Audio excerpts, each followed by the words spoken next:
What's going on, guys? Welcome back to the WILDCAST podcast. We've been gone for a little bit, but we're back. And as you can see, our hair has grown a lot. But yeah, your hosts are back. I am your host, WILDCAT, aka Tyler, joined with my co-host, Big Jiggly Panda. We are the hostesses with the mostesses. Indeed. Now, once again, you're watching the WILDCAST podcast, greatest podcast the world has ever seen. You guys can check out the video form here on YouTube. Audio-only forms on Spotify, SoundCloud, and Apple Podcasts. All of those are linked down below in the description if you're on YouTube, or you can just search up WILDCAST on any of those platforms. You'll find the podcast. It's pretty easy. But yeah, we got a cool guest for you guys today. We got Fortnite gamer extraordinaire Tyler Ninja Blevins. It's actually a really interesting conversation. Talked about, he's been doing this for a long time and not a lot of people know, so it's a cool, interesting story. But yeah, as you can see, we need haircuts. You know who else needs a haircut? Who? Tyler? Ninja? No. Oh. Whoever's watching, your dick and balls. You need to trim that. So let's go ahead and talk about that. That's right, ladies and gentlemen. Support for this podcast is brought to you by Manscaped. Our wonderful friends have sponsored yet another episode. I want us to remind you guys that in this hard quarantine times, keep your D-pad clean to level up your grooming games by shaving your giblets. Now listen, we've all had our fair share of shaving mishaps down there. Nobody wants to see your dick looking like a shriveled up grub worm with little patches of red toilet paper all over it. That's just nasty. No one wants to see that. But thankfully, Manscaped has a solution. Their new high-tech Lawnmower 3.0. Anthony, tell us about the Lawnmower 3.0. That's right. This is the third generation trimmer brought to you from Manscaped. It is featuring skin-safe ceramic blade technology. Look at that. I couldn't cut myself if I wanted to with this. To show you guys just how safe this really is.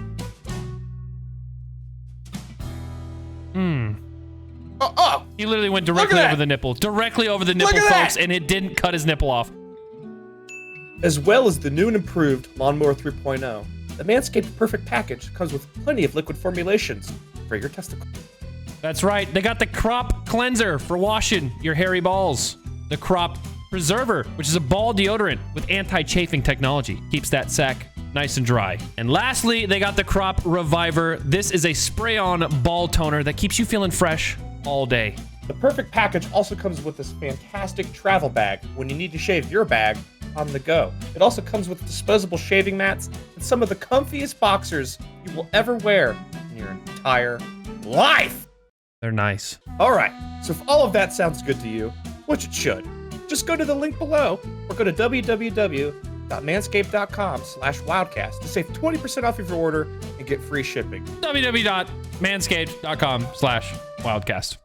20% off. Free shipping. Free shipping. Manscaped.com/wildcast. Beautiful balls.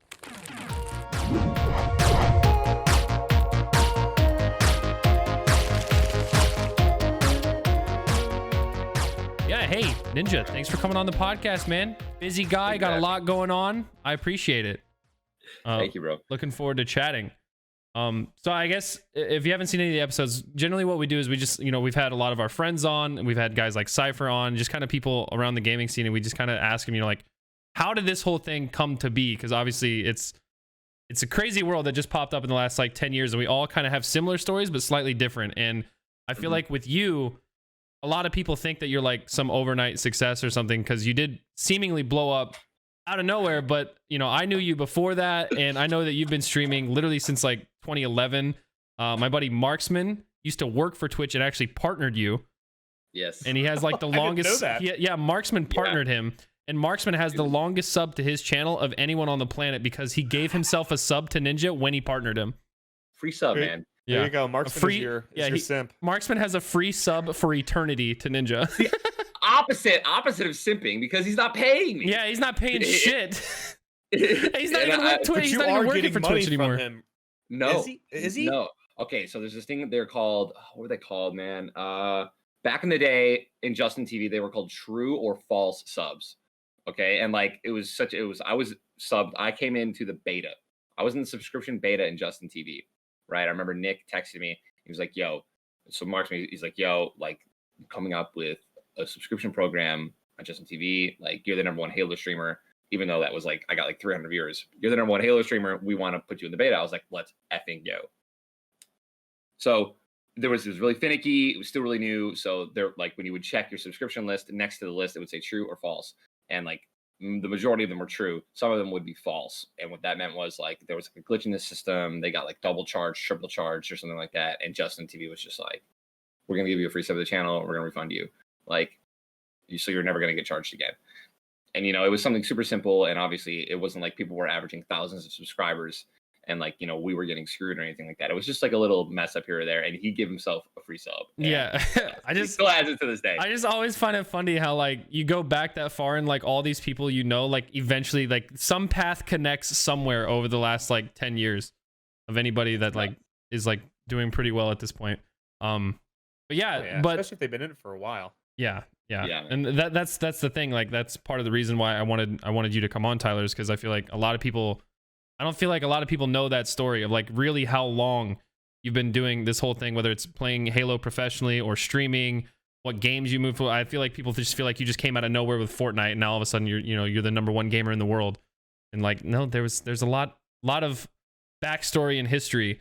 And so I want to start by taking it way back, all the way back. All the way back. What's the first game you played? How did you get into gaming in general? Because we've talked about this, me and Anthony have, and every guest we've had on, and I always feel like it's an interesting story. So I'm like 99% sure that I'm just completely like, I take after my dad in the sense that like, I love video games. He brought them into our house. We didn't know this, by the way, until, as you get older and your parents start to like, you just get older and you're obviously, you realize that your parents aren't, these perfect beings. They're humans and they make mistakes, and they start telling you like real stories that actually happened when you were younger. That's kind of what happened. Like 4 years ago or some shit, we were all just chilling at dinner and video games came up again. And my mom was like, Tyler, like, the reason that like we have video games in the house, like your dad bought like the Sega Genesis for him, but like he said he bought it for you, for you guys. And then he would just be up all night playing video games. Like, and we didn't know because when you're young too, we slept through the night. Like, so he would just sneak in and play video games all night. And we had no idea. So, so the games were in the house just because my dad bought them. And then after that, the first game I think I remember playing, bro, it was either like a combination of like Earthworm Jim sticks out to me hard. I love that game. And then the Teenage Mutant Ninja Turtles side scroller game where you could pick. I don't remember ever playing that, but I remember seeing it. I know I had friends who like played that back in the day. It was dope. It was so fun. It was like 2 controllers. You can play with 2 controllers. You can play with my brothers. You play with John and Chris all the time. And it's like such a replayable game because there was difficulties I think as well. So it's just a blast, man. Yeah, 100% same scenario in my house. I think I mentioned it before. Like my dad bought a Nintendo or something one year, and I still vividly remember this picture of him and I laying on our stomachs playing, but my controller's not plugged in. So yeah, 100% he bought it for himself. Didn't you post that? I don't know if I posted. I might have. I don't know. I don't know if I have, but I need to if I haven't, because it's a classic picture. I'm literally holding a controller next to him, but mine's not plugged in, and he's just playing. So 100%, he bought a gaming system for us, but he played it. Yeah, and then I remember the PS1. He got GTA 2, a game I had no business playing at that age when I was there, but I played it all the time. So that was GTA one of the. GTA 2 was just top down, right? GTA 2 was top down, yeah. And I remember there was literally a button specifically just to fart and burp in that game. You could just run around farting and burping on people. That was GTA back in the day, dude. Early GTA 2 was like Postal. They were onto something. Yeah, they were onto something right away. They knew they had something special. I just remember you could steal tanks. There was like this electric zap gun. Yeah. So when did you really start like when did Halo come into the picture, or like when did online gaming kind of come into the picture? So that is one of my favorite stories. So Halo came into the picture when I was like 11, 12 years old. I had to convince my mom to let me play the game. That I convinced her I was killing aliens, saving the world. Is this Halo 1, 2, or 3, by the way? Halo 1, brother. Gotcha. Yeah, OG Halo 1. And I was it's Raylem. So you have to be 17 years old. My mom, super strict, no GTA in the house for any one of us. And I was like, Mom, please let me play this game. All my friends are playing this game. John and Chris are playing this game. Like, I'm just killing aliens. And then I would like had to bring her downstairs and show her that we were like actually shooting aliens. And she's like, okay, that's fine, as long as you don't like kill humans or whatever. And I was like, okay, Mom. And then we would system link up and then kill each other in the basement. Yeah, exactly. Yeah, and we still didn't know. What was it called? Like not Xbox Live. Obviously, Xbox Live was the first. Like, what was the one that people played like Halo 1 on I don't. online? I don't remember. What I don't that shit was remember. called. I never had an Xbox. I just remember I had friends who had Xbox, and my only experience playing Halo, like in those early days, were LAN parties at like friends' house where we had literally like 10 Xboxes and just Ethernet cables running all over the place. Yes, it was incredible. We had the exact same thing. Everyone would be you were required to bring some sort of like tube TV, your own TV. Yeah. You know, obviously Ethernet cables to Xbox, and it would just be a blast. But I know there like someone, and it'll probably be in the comments. Someone will post it. But there was a way you could play Halo 1 online. I didn't. So Halo 2 though comes out, and I don't have it yet, but because I don't have any money, and I'm obviously like 14. But we're in Arizona. My entire family lives in Arizona besides us. So like, I mean, literally, I'm talking about my mom's parents, her sisters, her cousins, our cousin. Like, it's insane. We have like at least 20 or 30 family members that live in like a 30-minute radius in Arizona. So Eric Horn, who's one of my cousins, huge gamer, huge nerd. Like, I wouldn't say nerd, tech nerd, right? Like, he's really good at setting up tech stuff. He worked for Geek Squad for a long time. I still think he works on like a high level there where he sets up home systems. And we go into his house. I remember this clear as day, the entire day, bro. Something happened where I stayed behind for like a little bit when we were supposed to go over to their house for like a family dinner. But my brothers, John and Chris, went before me. And so I think I stayed, and I went with my nan and my papa. So they went with my mom and dad. I stayed. I ended up getting there late. I'm like, 13, 14. I'm like, where are all the kids? Like, where's everyone, Mom? And they're like, oh, they're in Eric's room. I go down the hallway. I open the door, bro. It's pitch black. He has like ring lights around the room, so it looks super dope. You can see an Ethernet cable like hanging across his room, and he's playing Halo 2 Xbox Live. And like, dude, the energy in that room was just like, I got butterflies. I got chills, bro. That was the stadium back in the day, dude. That was literally that was the arena. All the kids are in there. All the kids are in there. Like, Chris is in there, John's in there. They're all like playing. And I'm there. I'm like, when can I get? Like, when's my turn? And they're like, Tyler, stop. These are real people online. you would get destroyed. And I was like, okay. And I never got to play either there. But I was just like, dude, I gotta get Xbox Live. I gotta get an Xbox, like my own Xbox, and I have to get Halo 2. And I did that all when I got home. I did a bunch of chores around the house, which is how I got extra game time. Because my mom was like very smart. She only plays a certain amount every day.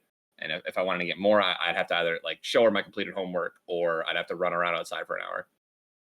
So if I ran outside for an hour, I played outside for 2 hours. You're just literally doing laps around the house. I need a game, dude. I need every a game. lap is 5 minutes of Halo. Yeah. For real, man. Dude, it was worth it too. I always did it, man. I had nothing else to do. And all my friends game too. So it's like sometimes they'd be gaming more, and I'm just like, all right, guys, well, I got to go outside for an hour and I'll be back. And they're like, all right. Right. Like, what year is this? I'm trying to think. Halo 2 online. It's got to be like 2005, 6, because Halo 3 came out in like 07. So I graduated high school in 2009. 09, Let It Shine. That was our thing. 09, Let It Shine. So I was a senior. I was 17. I was a very young senior. I think I graduated and I turned 18. So 17, 1 year. I was 15/14 when Halo 2. I want to say my 13s to 15s was when I was playing Halo 2. Because I remember my sophomore year, I played with one of my best friends. Made a new friend. His name was David Pickerel. His gamer tag was Jackal Hunter 389, and we played. I always love hearing the old gamer tags. Bro, yes, dude. And we played. What was yours? What was yours? What was your old gamer tag? My first one I shared with John, who's a diehard Lion fan. It was Lion Stud 33 with some X's in there. Lion Stud 33. Oh, Lion Stud. Yep. And then my own, I think, was like Chris, my brother Chris, big intelligent nerd. There's this book called Voltaire. By Voltaire. It's called Candide. So I made it Candide, Candide, and then I put some X's in there and shit and some 7s. I still remember my original like Xbox gamer tag, like the one Microsoft gives you when you first create an account. Like, it always is like, because I think that's how Cnander's name came to be, is his gamer tag was like Ocean Banana or something like that. The one that I was given from Xbox Live, I still remember for some reason, was Candied Vapor. I don't know, pretty dumb, but oh, dude, they were predicting the future. Holy, they predicted vaping for gamers. Unbelievable. Yeah. So then I when don't did remember what mine was. when did Ninja come to be? When did the gamertag Ninja come around? That was Halo 3. I was playing with some boys, and they called it Tuna Flop because the guy's name was Tuna. One of my teammates' name was Tuna. So like in Halo, obviously We're getting the full first person. demonstration. I got you, Oh, bro. yeah. 100%, man. So like, in Halo, you would want to cut a corner if you're like one shot and you're running away from somebody. So like, let's say like here's the wall, you would want to like run around the wall, and then as they're like nearing it super close because they're trying to like assassinate you and shoot you because you're one hit, you would jump over their head as they're clearing it, and they wouldn't see you jump it, and you back smack them and assassinate them. And then eventually I found out from everyone else is that it's called the Ninja. Just like you ninja called that move. Nice. Like, dude, fucking ninja him, dude. So I was playing alone, free for all. I did it to someone. I was alone in my house. I remember I screamed it. I was like, you fucking ninja. And then I'm like, oh, I need that to be my gamer tag. I'm like, how do I get the F word as my gamer tag? Wait, the full gamer, you wanted get fucking ninja'd, or I wanted fucking ninja'd. So I made it effin'. Like, F and A. So I made it EFFINN space ninja. Effin' ninja. pretty dope. I like it. Yeah, I like it. So wait, so when you said it was like one of your Halo teammates, right? Was this like professional Halo teammate? Like when did you go from playing online Halo 2 to like becoming a Big professional leagues. player? Like how does that progression happen? I'm so happy you asked that question because I literally don't think I've ever told this story. That's to the an goal actual here. Like I audience, want to come man. on and ask you stuff that no one's ever asked you that people haven't heard because it's important. Okay. No one's heard this. No one's heard this. Is this like to preface it? Is this MLG Pro or were these like locals? I want the full progression from just little ninja on his Xbox after he ran Effing 5 laps Ninja to around the Big yeah Ninja. after running 5 laps around the house to play Halo 2 to Yes. first tournament, however that progression goes. Okay, so this is actually the greatest possible, and this is going to be great for so many young people too. By the way, I don't really know if game battles is a thing anymore, I think it is. but there are still things like it that can pretty much kind of take the same place. So I was playing. So again, like you mentioned, locals, right? I had so many of my friends who were playing. So many of my brother's friends who were playing. Right, my brother was John. He's 4 years older than me, so he had a bunch of seniors. I was a freshman playing Halo 2 or Halo 3. Sophomore playing Halo 3, and he had a bunch of senior friends. And he's like, Tyler, man, you got to check this website out. I'm like, what website? He's like, it's called Game Battles, bro. I'm like, Game It's like Battles? some He's like, underground "Dude, like yeah, bro. Literally, I'm not even kidding. Bro, I'm like, club, what are you but talking for about? video games, dude. Dude, check out this website, man. He shows me the website. It's the coolest thing on the planet. Team ladders, solos ladders, 2v2 ladders, 4v4 ladders for Halo 3. I'm like losing my mind. I'm like, dude, this is so sick. He's like, let's make a team, bro. Let's do it, man. Let's make a team. I was like, okay, John. Like, John was always good at video games. Just good. Never great. Just good. And his buddies, even worse. So, dude, let me see if I remember their names. John Stiffley, I think was one of them. And then Tim something. The Tap Man. Tim the Tap Man. Also foreshadowing. So he makes a team on Game Battles. We make our usernames. He invites me to the team. And we are in my parents' living room on a big, massive, like 40-inch TV that has input latency because we didn't know what input latency was at that age or like what the hell that was. And we get our match, our first Game Battles match in 4v4. And we are playing the #1 team on the ladder called Under the Radar. And they are like 120 and 10. So we're just like, well, all right, here we go. It's a best of 3. Game 1, this is like the middle of the night. It's like 9, 10 o'clock at night, which is the middle of the night for me. And we play them game 1. I think it's, what was it, like Slayer, Objective Slayer. So game 1, Slayer, we lost. I had like 20-something kills. And everyone else on my team had like 5. So we still got like staked, right? Staketacular. So they beat us like 50-29. And then the next game was an objective game. It was Pit Flag. I remember this vividly. I was fucking shitting. I got every sniper off cooldown, right? I was just absolutely destroying them, grabbing all the power-ups. We won like 1-0. We won in overtime. Like the time finally ran out. I was like, I have no idea how we just did this, guys, but we're in game 3 and we can do this. We lose game 3. But I also pop off on game 3. And I get a Game Battles message from these guys the next day, like the next morning I checked. and they're like, "Yo, man, you are absolutely disgusting. Like, are you like dedicated / like married to that team?" And I was like, "Hell no, bro." So I leave my brother's team after we go 0-1. That's that team's only record for the rest of Yep. time. 0-1. Yep. Damn, feels bad. Yeah, and then I started playing with them. There's this guy, his name was Modus. I love this kid to death, man. He lives in New York. I never met him personally, never met him in person yet, but dude, this guy was like my best friend. And we would just play game battles, 2v2s all day. And we were disgusting. And then we met 2 other people, Nate Kova, who I still love, and was it Arab? His gamer tag was Arab. It was the cleanest looking name. It was AYE space RAB. Capital A, capital R. It was like the cleanest gamer tag you've ever seen. And he was, by the way, he was obsessed with this gamer tag. His name was Jesse Haddad. And I love this kid. He was in Michigan. His family's incredible. He's incredible. He was probably one of the best players in the game, low key, but no one really knew him. So we ended up making a team. And we're playing game battles. We're shitting. We're destroying. We actually beat Straight Rippin'. Those of you guys who are Remember that fans. name? Yeah, we beat Straight Rippin' in game. How many people are on a team? How many people are on a team? Is 4v4? Okay, yeah. That's what I thought. I just want to make sure. So I'm just going to try to fast forward just a little bit more. So Modus ends up, unfortunately, like never going to any of these tournaments. He was always like last minute saying like, "Oh, I can't go. Oh, I can't go." So we have to end up just like dropping him. We replace him with this guy named Mac, who's a young kid. He's a god. He was a 1v1 legend. And then we go to our first event. My dad, it's called, I'm like, "Mom, it's this MLG event. We can actually compete in it, like, and we can win money." And my mom literally thought that it was like run by a bunch of people who were gonna like rape us. She thought it was like no joke.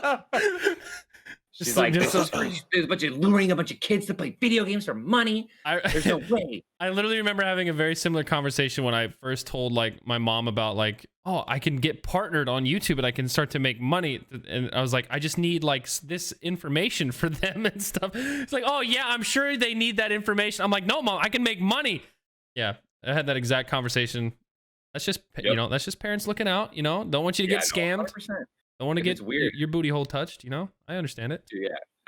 I practiced the ask for forgiveness, not for permission rule in my household, because a whooping assured isn't as bad as having a lot of fun. Oh man, dude. I was terrified of my dad, man. He did a very good balance of like intimidation and fear, but respect at the same time. So was not worth it. So my parents were always like, they let me learn the hard way as it was. So if I went out and fucked up and I learned the hard way, they were like, "Well, we told you." So they were chill in that sense. But if I did something stupid, my dad would make you urinate yourself. Right. Yeah. Same. I think there's only like 1 or 2 times my dad actually like hit me in a reasonable way, right? Yeah. And it wasn't a hit, by the way, either. It was always like a grab, like, "You fucking stupid! I told you not to." And I was like, "I'm sorry." And yeah, and I mean, and both times were incredibly reasonable. One time I messed up real hard. I don't even remember like what it was. He slapped the memory out of you. Dude, I turned out okay. I just got a little twitch. No, I turned out great, and he was an incredible dad. He did everything perfect. Honestly, same with my mom. They were perfect. Anyways, I digress. Yeah, what year is this tournament? What year? Both in like the actual year and like where you're at in life. Like what age are you in school? Like when is this first tournament? Okay, so the first tournament that I ever went to was a professional tournament, like a top tournament. It was an MLG tournament, and it wasn't a column. Oh my god, a combine. Oh, I almost said combine. They were called combines, and they were for like amateur players, so no pros could enter. But yeah, so this was a real tournament. It was in 2000. Dude, how old was I? It was Halo 3. The very first tournament I ever went to was Columbus, and we got round 5, which is like not very good, but it's not bad. Because the worst you can do is losers round 2, is get knocked out losers round 2, which means you play winners round 1 bracket, you lose that, you go to losers round 2 automatically, and then you lose that and you're out. So we got to losers round 5. I think we won our first game and then we lost. But it was Columbus, Ohio, first tournament, MLG. I want to say 2009, 2010. I really can't get that. I could probably figure it out. I could probably go to the website and figure it out. Because like Halo 3 came out in 2007. But so you're in high school then. I was in high school. I think I was like Or senior in high maybe school. maybe Or, like, just I just graduated. Yeah. graduated. I want to say because like Halo 3, obviously 3 years until Halo Reach came out, right? And because there's 3 years between each Halo. And actually, it might have even been a little bit more before Halo Reach because of Halo ODST, right? Halo Yeah, 3 I don't ODST remember. I don't remember came when out. that came out. Okay, so yeah, that was a tournament, man. We drove. My dad drove. It was the greatest road trip ever. It was so much fun, man. 5 hour drive to Columbus, Ohio, and we didn't do well, obviously. But this wasn't even with that team, by the way, too, because that my team they didn't want to go because they were like, he's so young, bro. To get 4 kids' parents to agree to travel across the country and compete in a tournament with kids that they've never met before ever, and they only have an online relationship with, to win a potential $25,000 first place check at a company they've never heard of, and it was streamed, and they didn't even know what that meant. Like, bro, any sane parent is gonna be like, "You're fucking out of your mind. Are you high?" Like, Right. so we just ended up meeting this guy, Aaron Boschkowitz, who's now one of my best friends. We don't really talk too much anymore, like day to day, but like, bro, I could, call him up and probably have like a 3 hour conversation. And his gamer tag was Luckside. A lot of people know him. He was essentially like a veteran, if you will. Placed like top 32, which is semi-pro a bunch. So it was me and him, and then 2 other people, random guys that we picked up, and we got losers round 5. Whatever. When's the first tournament win? Like, when does that come into play, and what was it? Not for a while, bro. First Not for a while. I was always I had a lot to learn, man. I was always a really great player. I was never a great teammate personally. I think that I had so much to learn. I learned a lot of that along the way out of like the 15 games I've competed in. It's taken a lot of, bits and pieces of how to be a good teammate, and also being called out for stuff too. But my first win ever was, I just mean like came home with a check, like when's the first? Okay, all right. So not like a professional check. Okay, so like Halo 3, there was a Halo 3 won some money. Tournament. Yeah. So the very first ever check I think that I won was the MLG 1v1 Dr. Pepper like ladder cup. Oh shit! Sponsored by Dr. Pepper, dude. Royale. Dr. Pepper, dude. This YouTube video is, and yeah, it was a 1v1 ladder. This is actually the coolest shit ever. It was a 1v1 ladder on game battles, and the top 32 people in the ladder get placed into a bracket, and then you play in that bracket over the course of the next couple of weeks, and it led up to the tournament, which was the finals tournament, the World Championship tournament in MLG, which is a $100,000 check if you win that, and that's only once a year. And there was the, whatever. So it was me and my teammate, Mac. We were both on opposite sides of the bracket. I was first place in the ladder when it started. He was like second, and we made it all the way to the finals. And then we had to win the finals. We competed in person. He beat me by 1 kill. I couldn't find him. He hid. I lost 8-9. I still got like he got up 1 kill and then just hid Did you guys from you. split the check? No. He got 3,000. I got 1,500. It was like a win-win, bro. Like we were ecstatic. It was dope. No, that's pretty cool. When did streaming like fit into this whole? That had to be just a couple years after that first tournament, right? Because you said did you start in 2011 or was it before that? I'm trying to think when Justin TV was a thing. Definitely 2011, but I don't know how much before that. Went trillion 2011. So I started watching Twitch in 2011 when I moved to Florida. So Justin TV must have not been too much longer before then. Oh yeah, so Marksman partnered you, right? Anthony also has his hand in like a very beginning Twitch thing that was a meme there for a little while. The Franker Z emote. The Frankers, Ernie, the little dog emote. I made that. Yeah, I was a mod for Ernest Lee when he was doing like the. Oh, you're muted, Ninja. Oh yeah, you got muted up. Ernest is one of my good buds, dude. Yeah. I used to mod for Ernest, so I did the get pooped on merch. I did the Frankers emote, all that stuff.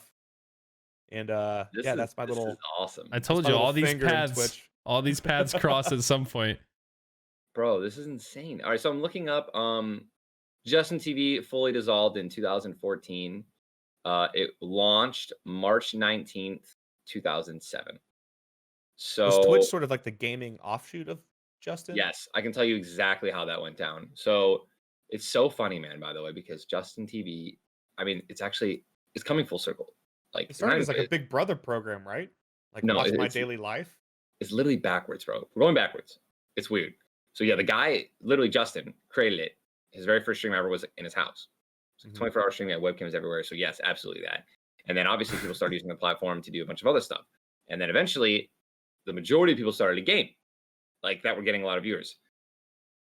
The Suddists, I don't know if you guys know the Suddists, they are, you know, 2 Halo guys who played Halo forever. They were actually averaging like, I think they would average like 500 to 1,000 viewers on Justin TV playing Halo 3.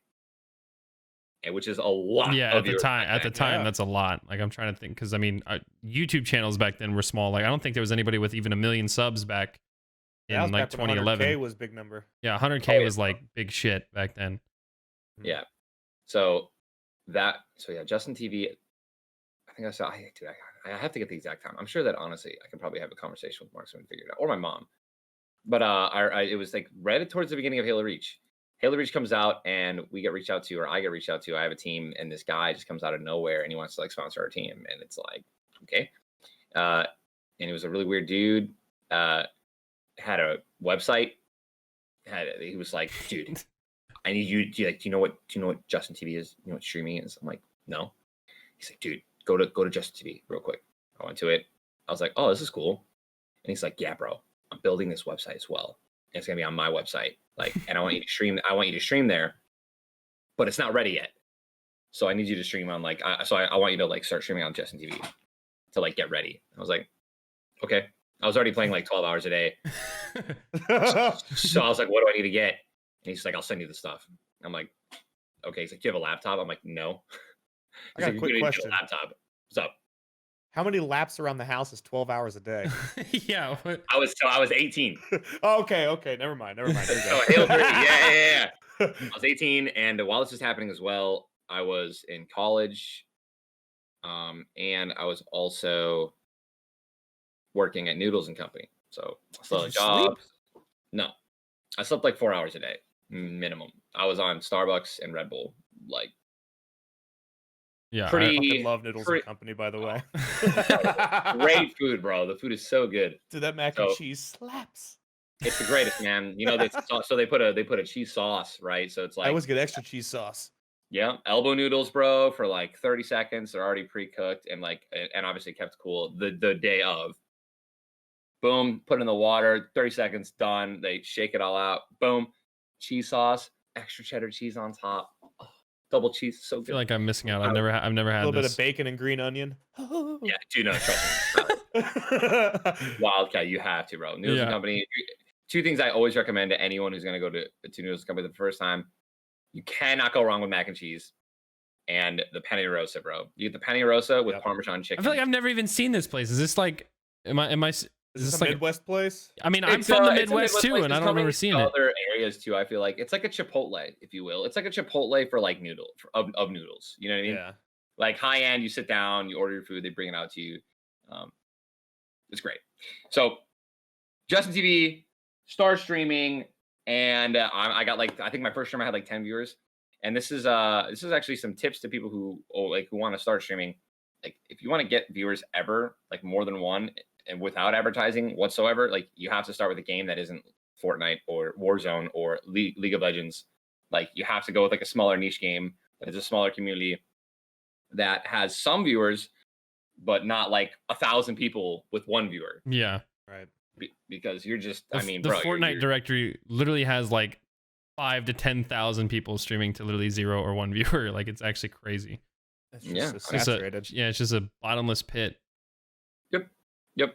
Like how is anyone ever gonna find you? You're not. Yeah. You know, I always tell people to tell your friends and family to tune in every time you go live, and that can get you to 5-10 viewers, and then bump you up, and maybe somehow you get hosted, or I mean, you go from there, man. Day by day.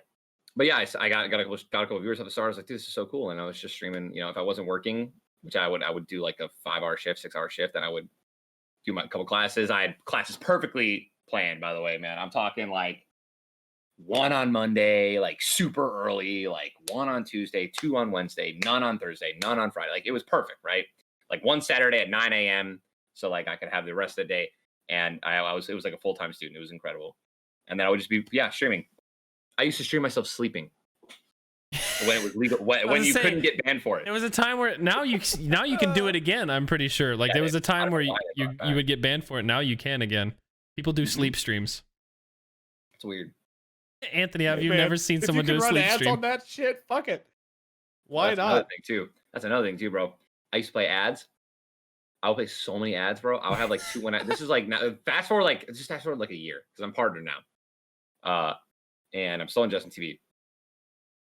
And I was like, guys, I'm gonna play ads. Like, I'm just gonna sit here and play ads. And they're like, okay. And we were like, we're chilling, we're talking. Like, obviously not everyone's getting ads. And then I remember I would go to like Taco Bell and I'd be eating, and then I had a mod who I get my login, and he would just play ads while I was gone. Bro, I made like I made so much money, bro. Like you make thousands of dollars because there was no cooldown, right? You could just Right. rip them. Just 30-minute commercial slots. Yeah, it was nuts. And like I had a very small community, obviously, right? A couple hundred viewers. So everyone's like, and they were there every day, forever. Same guys every day. 200, 300 people every day. So they were like, play ads, give us ads. And they never left. They watched them all. It was great. You gotta love the supportive crowd. Yeah. Yes. So, but you remember the question you said, like, when did it become Twitch TV or whatever? We got an email randomly, and it was just like, hello, everyone. We, blah, blah, blah. We love Justin TV, but like, we are evolving, and we are going to make a second platform real quick, specifically 100% for gaming. So pulling away from like the IRL Justin TV and going all gaming. What was the most popular thing on Justin TV? Like, was it gaming, or was there?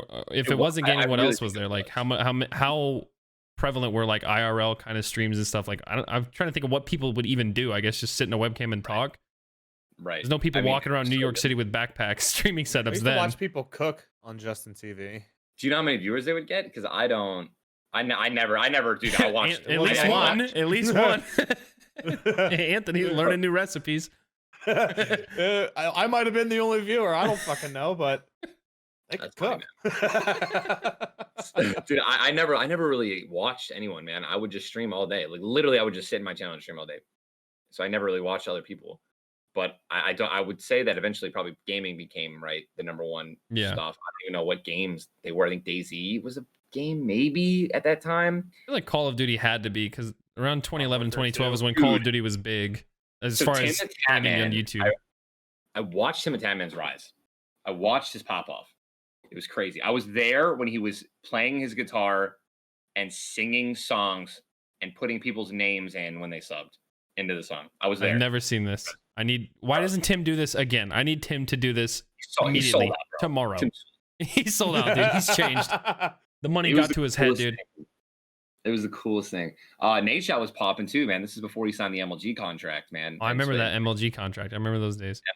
Yeah, I remember back then, like 2011, 2012, I never watched like Justin TV or Twitch, only if it was like a YouTuber that I watched, specifically like tweeted out or uploaded a video saying, hey, I'm going to be streaming on, like, you wouldn't just go to that site and check it like you do with Twitch now. It was a novelty. Like, yeah. Right. It was like, oh, this is a special event. Like, this guy usually uploads videos. He's going to be live. I can go chat with this guy or whatever. Yeah. That's what it was really to me back then. Yeah. So when... Oh, go ahead. So Twitch became so they're like we're not like full switching, but like this is gonna be your gaming channel, and it's like you can start there now if you want and like see what it looks like, and I was like yeah, fuck it, whatever. And eventually, slowly, Twitch became Twitch. Could you imagine if they did something like that now? Like Twitch is like, all right, we have enough of this IRL shit on Twitch. We're making a new streaming platform that we're gonna have to ask all of you to go to. It's called Justin.TV. It's called Justin.TV, bro. People would flip shit. We're stuck in this infinite loop. Like, and this is why I was gonna say, like, it's kind of coming. Isn't it weird? It's coming full circle. Yeah, right now IRL, and you have like IRL is popping, dude. It's huge. It's one of the number one always. It's like top 3 always. IRL. Yeah, just chatting. And it's like, dude, they Twitch literally moved from Justin to become the gaming streaming platform. It's literally what it was called. And now it's not, which is fine. It evolves. I'm not mad. I think it's great. I think they're great IRL streams. Yeah, no, it's good. It's just interesting. Like, and I don't know if it would have worked out the same had they not, but maybe it would have. Like if they just stayed Justin TV, but most of it was gaming, but they allowed other stuff too. Like, would it have been different? Would it have risen quicker or slower? Yeah, who knows? I don't know. I think they're quite happy with how it worked out. With YouTube gaming, and it did not. It did not. That did not work. Go well. So No. I'm sure Yeah. making your own separate site was the right call. Yeah. Yeah, I mean, but it only took them like 1 year, 2 years. Though. I'm pretty sure the game plan was always to go there, right? It was always to essentially they were going to dissolve Justin and just leave it at Twitch, which is what happened like 1 or 2 years later. Yeah. So when did you start like doing streaming like as a job? Like when did that become full time or part time? Like because I remember around 2013 is when I quit working my part time job and started doing YouTube as like my part time job. And then a couple years later, full time. Is it about the same timeline? I think you and I are on the same timeline. Yeah, Tyler. I literally think I think our timeline is fucking identical because my mom was like, "You're not quitting your job. You're not dropping out of college." That's my dad. Dropping out of college. Until like you're making. What did she say? What did I say? I think I gave her like a big number. I was like 80K or 70K a year or something like that. Or no, it was like 40 or 50. It was more than minimum, right? I think I looked up what the minimum wage was like 26,000 a year, 25,000 a year, something like that. And I was like, Mom, if I'm like tripling this, like I'm dropping out of college and I'm gonna pursue this for a little bit. Right. And I had to like, make like a freaking blood pact with her. I was like, I'll go back to college if it doesn't work out. Yeah. And she's like, okay. And I got the very first check ever was like $1,000. And it was like the craziest shit on the planet. That's pretty solid. And My first check was like I had to mail it. my first check was like $40. But I was stoked, Believe it. dude. I was like, dude, I can buy the new Call of Duty almost when it comes out. Getting there. Bro. So they still mailed your checks out too at here. So I had to wait 2 weeks for it to like actually physically come to my house. And when I showed her, I was like, she's like, all right, now go cash it and see if it actually clears. I was like, Jesus, Mom. That's a cool piece of paper, but dude, right. So I go cash it. It clears. And then I show her the cash. I fanned it out in front of her. I was like, I quit. I quit. Wow, I'm done. And then literally the rest after that, like it wasn't enough yet still, right? I think it was only $1,000. That's not even close. It's $12,000 a year if I make that. But then I think I started averaging like $3,000 total a month. And then that was when I was just like, all right, Mom, that's it. She's like, okay. And that's when I started streaming 18 hours a day. yeah, I feel like 18 hours a day. Holy shit. I stream for Do like you sleep? I stream for 5 hours and I'm like, I have to go take a nap. Like I am emotionally Sounds drained. like Ninja would just stream the nap. I did stream that. and have a mod run ads the whole swear time. to God. Playing ads, man. Have you playing ads? I'm just sitting there sleeping on the couch. I move the webcam, just face it to me. I take an hour power nap, dude. Set my alarm, wake up to my alarm, start streaming again. And I start playing again because I'm already live still. Dude, it was so much fun. I was always awake. And if you know me, anyone knows me, I've been freaking gaming my entire life. I fucking love long gaming sessions. I can game forever, especially if I'm having fun. And I was, right? Halo Reach to me was like, I love the MLG playlist. It was blast. Gamed all day, every day, bro. Yeah, that was me about the same timeline, but instead of streaming, it was YouTube. So I was going to school full time, working part time, and then what little time I had left, I would play games and record it for like 3 or 4 hours. I would like edit videos in class. I would upload while I was at school because they had good internet. My internet at home was shit. To upload a 3.5 minute video at home would take me 7 or 8 hours because I had a less than 1 megabit per second upload, 0.75. I barely ever 3-barred in any game I played. Barely. I had an icon. Speeds, I had a Black Ops 2 player card that was a 1-bar symbol, and it said 1-bar warrior because I lagged all the time. Our internet was shit. But that's funny. That's what I had to do. Have those 1v1 sessions on COD, and it would be a 50-50 toss-up if you would even make it in there or not. Yeah. Like back then, I had to do what I had to do, and if I could barely even get into a private lobby to 1v1 someone for a video, that's what it was. But Jesus. Yeah, and then I remember like once I first got a check for like $400 or $500, that's when I quit the part-time job because that's what I was making doing that was like $400 or $500 a month, $700 a month if I worked it a lot. And I was like, okay, well, I'm working this for 20 hours a month, and then I'm making that much money gaming for like 10 to 12 hours a month and doing the YouTube thing. I was like, oh, just quit the part-time job. Yeah, just makes sense, man. I actually got fired. Some convincing though. You got fired. Wow. See, I got fired by my. Oh, okay, I got it. I don't want to speak too mean of her. I'm not just don't say her. Just don't say her name. The GM, she's the GM, man. She's our new GM, and she was just a freaking. Like she was like the Wicked Witch of the West, bro. It was the worst. And I got someone to cover my shift. Literally got someone to cover my shift, right? Like, and I left for a tournament. A local tournament. It was local. It's like 4-hour drive. Went with Luckside, Aaron, and we swept it. 1v1, I won the 1v1 tournament, won the free-for-all tournament, won the 2, and then there was a 2v2 tournament. And we won the 2v2 tournament. And literally at the end of the 2v2 tournament, literally as we're like being handed like a little mini, check or whatever, I'm literally, my phone starts ringing. I'm like, it's like 8 o'clock at night, 7 o'clock at night, which is, or 7, 8. I'm trying to think. I had like a super late night shift. And I like answered it. I'm like, hello? She's like, hi, Tyler. I'm at work right now. And you're not here. I was like, yeah. I was like, Carl's there, right? Or, Nick. And she's like, yeah. I was like, yeah, I got him to cover my shift. She's like, I didn't sign off on it. And I was like, well, I got someone to fucking cover my shift. So what are you calling me for? And she's just like, this just isn't working out, Tyler. I'm sorry. I'm gonna have to let you go. And I was like, okay. I hung up because I literally I just won like $1,000. I won like $200 from each tournament that we won there. You keep your noodles, bitch. Dude, yes. And I'm I gonna was go obviously fucking streaming. nap and play some ads. Dude, it was See you perfect, later. bro. He was actually streaming an empty bed while at the tournament. His ad's been running for I don't know 4 hours at this point. It's been a hot minute. It's been 2 days straight. You're just still running. Dude, fun little fact about her too, by the way. Fast forward like 5 years later. I don't know if I'm married to Jess yet, but we're dating it. At the very least, Jess and I are dating. We're at a Buffalo Wild Wings, and guess who's our server? I shit you not. And she gained literally 300 pounds, bro. I didn't even recognize Literally her. 300. Bro, she was wearing them noodles out after you left. 100%, bro. She on her way out, man. She had a mac and cheese a day, minimum, bro. She was just like, Tyler. I'm like, oh, Jupiter. yeah.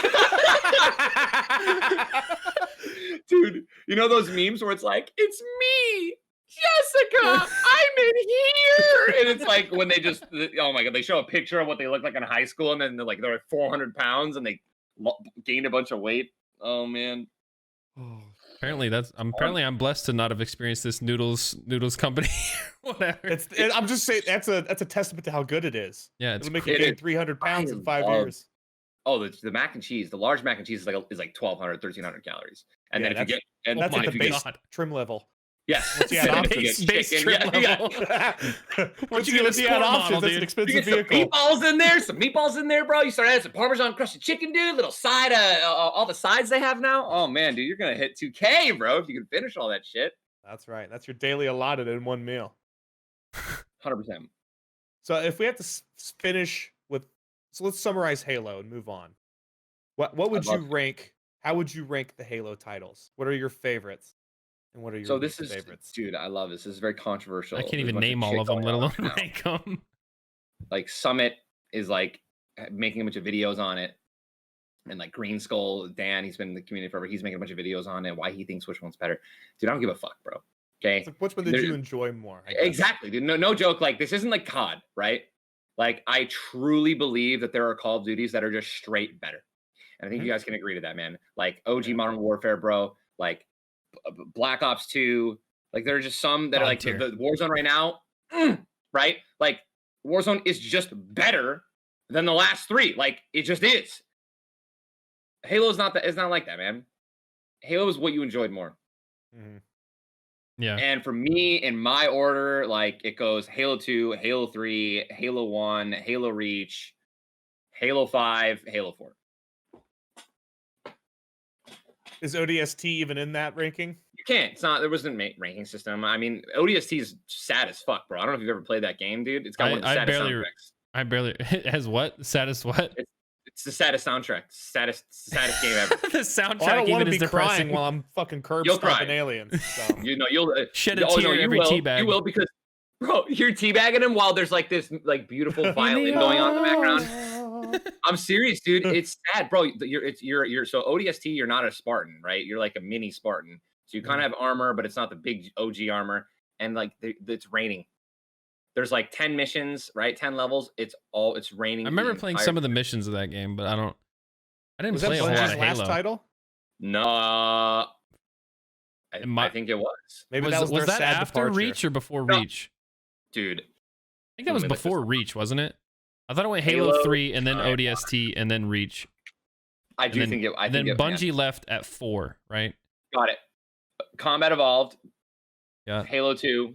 Halo 3 in 2007. Halo Wars in 2009. Halo 3 ODST in 2009. Halo Reach in 2009. What the hell? Bungie's last title was Halo Reach. Okay. And then they literally gave everything over to 343. And then went and made Destiny. Yep. Yeah. And God, I love Destiny, man. That was such a good game. The first one. So much potential. Didn't really play much of it.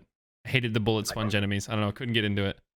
I grinded it, man. I had 3,000, 4,000 viewers during the alpha and the beta. Yeah. So so I guess that's kind of segues into, I guess, the next, we're just kind of moving along down the timeline here. So yeah, I know obviously the ESPN 30 for 30, but it's 2 hours long. Yeah. So I know obviously like with the streaming stuff, like it wasn't always Halo. I remember because when I found you, it was through H1Z1. That's when I found you. But I'm assuming it was Destiny before H1. And like, how was that kind of split in terms of, streaming Halo versus streaming other games? So I competed in Halo until I'm 29 right now. I think I stopped competing when I was like 27. Yeah, I thought it was like 2017 or 2018. Yeah. So, and my family the entire time, like Chris and Jess were like, Tyler, stop competing in Halo, stop streaming Halo. Like, there's so many other games that you're better at, or like not better at, but like that get more viewers, because the ceiling was just so low, bro, for viewers. Yeah, Halo was just fell off by that point. Yeah, it's bad. No live streaming, such a small live streaming audience, and I played H1Z1 one time, and I got like 1,000 viewers, which is like the more than I like ever got, streaming the recent Halos. But I played Destiny, grinded the shit out of Destiny, man. It was amazing. Detached my retina. I don't really want to talk about it because it's just dumb and it's a fucking stupid story because I just hate it. Yeah, but like basically it was like a month-long recovery process where I couldn't play video games and I had to literally look down to like for the retina to reattach, long story short. And by the time I came back and started streaming again, everyone already had their Destiny streamers, right? Because the real game came out, the full game came out, and I couldn't break 500 viewers. It was very sad days. I was one of the best players in the game, like at the time. Like I was known for that. I had 2 montages. They're on my YouTube channel. You look up Ninja Destiny montages. It was funny as shit. We'll link them in the description. Yeah. They were there, dude. They were pretty good, man. I love that game. It was so good. And then I started playing H1Z1. When was that? I mean, when was that? That was just Halo. Halo Reach got dropped. That's what it was, bro. Or Halo 4. I think it was Halo 4. Halo 4 got dropped off of the circuit, dude. The MLG circuit. And I was like, well, I gotta do something, man. Like, I gotta play something because I'm not just gonna keep playing freaking Halo 4 all day. Right. God, that game was trash. And it was so bad. Yeah, didn't you ranked that one last, didn't you? I'm trying to remember going through that. Yeah. I remember playing that for like a bit when it first came out, and it was like they had sprint, and I was like, this doesn't feel like Halo. It's like I don't play Halo, and I know this is not Halo. First Halo where there's no D-scope when you get shot with a sniper rifle. They added flinch instead. So you're zooming in, right, with a sniper rifle, and normally when you get shot, you unzoom, right? No, when you get shot in this, it's like your whole screen is like shaking, dude.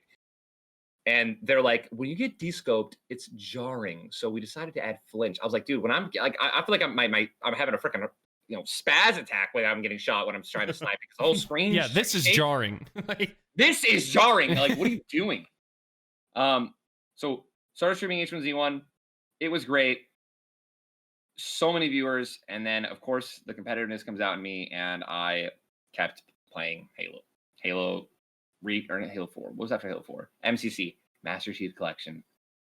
This is gonna be the one. Master Chief Collection. This is gonna be the Halo. They don't mess up. It literally didn't work for like the first week. Month. Yeah, it was a while. I remember that. Still isn't perfect, I think, actually. No joke. Yeah. It's one of the worst game launches ever. Servers just literally didn't work. No, they didn't work. bro. Yeah. You would queue into a Slayer, and you would get 1 versus 15. You would queue into That's skill-based matchmaking. They were just, they were just pairing you. They were making it a fair battle. Oh, Right? here we go. bro. I'm not even kidding. You would queue Halo 2 Classic, and you'd get a Halo 3. And, like it was, bro. You would be in queue for hours, That's and absurd. and you would finally get a match, and it's 5 on 10. I would never know that queues lasted hours because after 5 minutes, I would just give up and close Oh, the yeah. game. Yeah. Bro, you like Tyler, this game was so, bro, people took off weeks of work for MCC. Like this really was It on ruined paper. lives.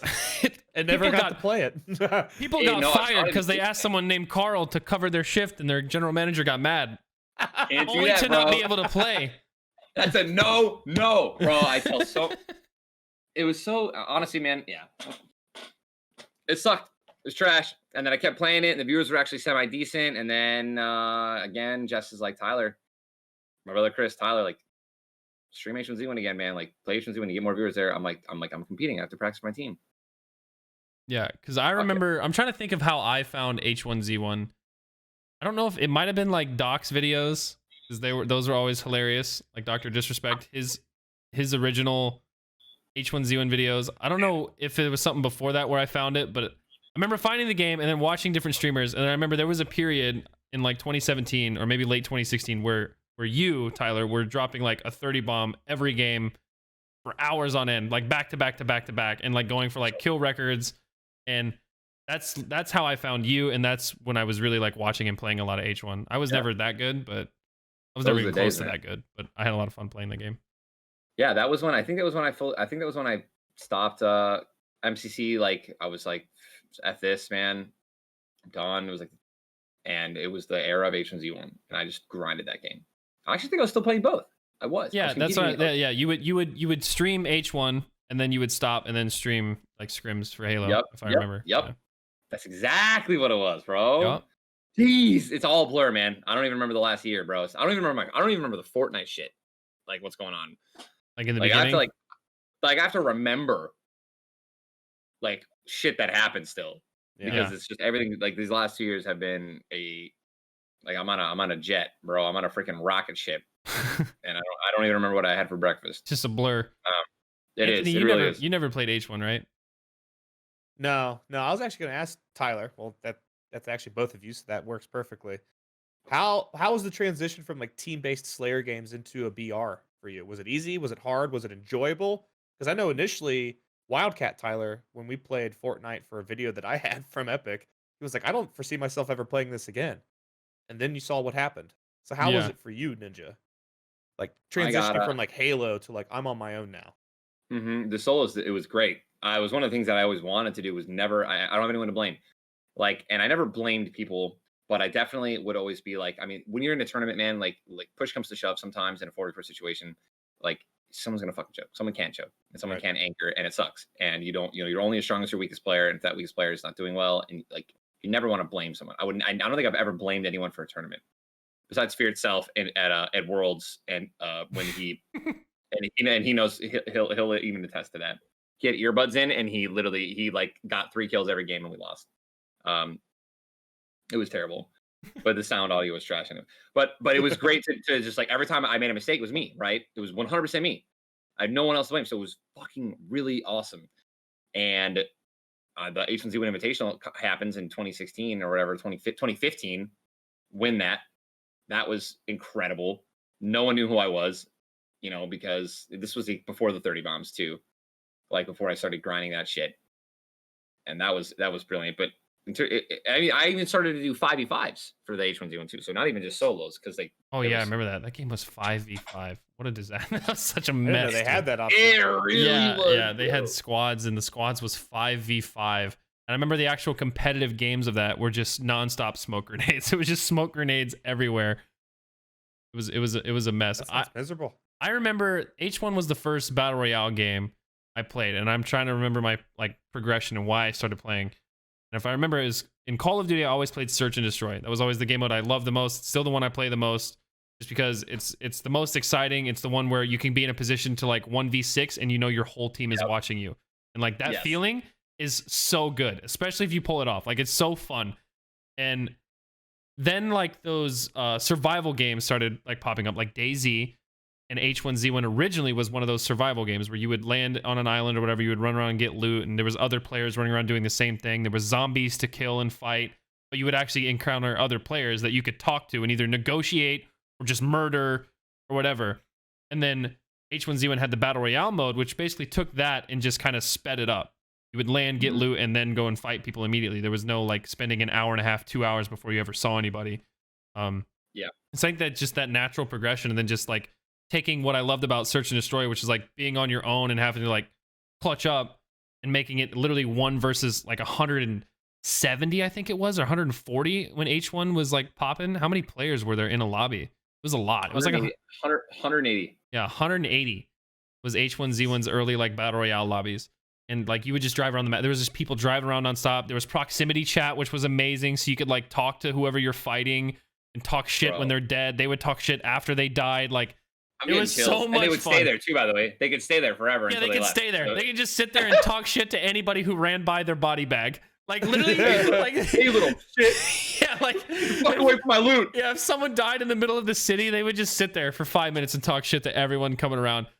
That game was full of glitches that were hilarious. Like sometimes you would kill somebody and their dead body would have an AK-47 go off fully auto for 30 minutes straight. Forever.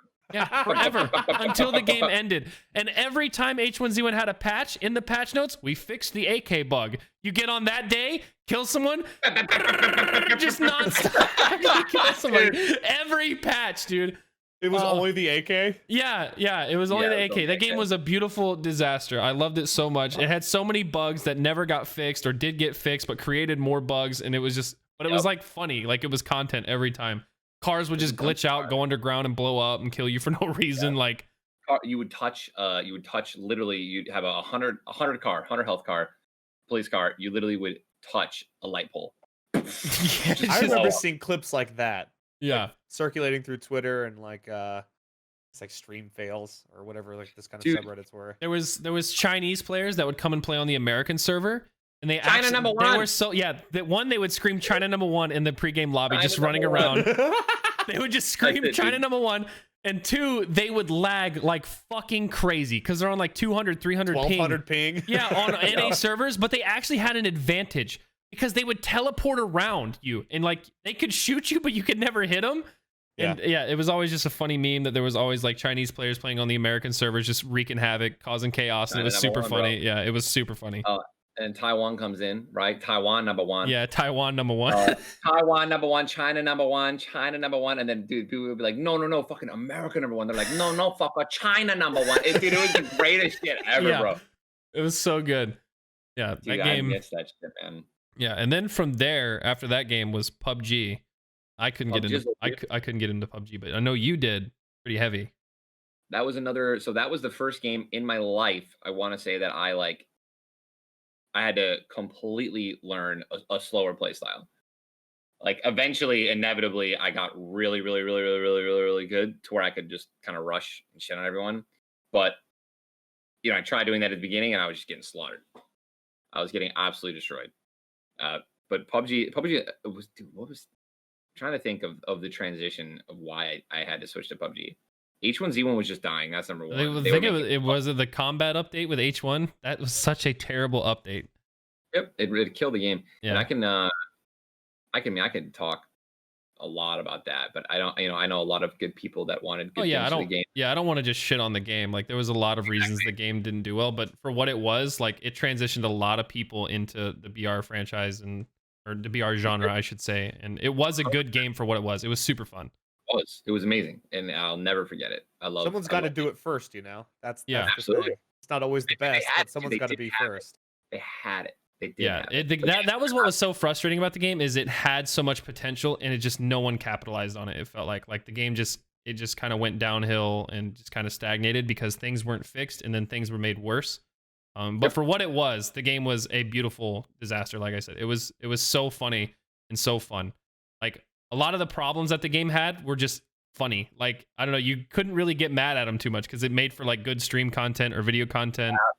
Absolutely, man. And the Yeah. only time it becomes like an issue is when you're competing.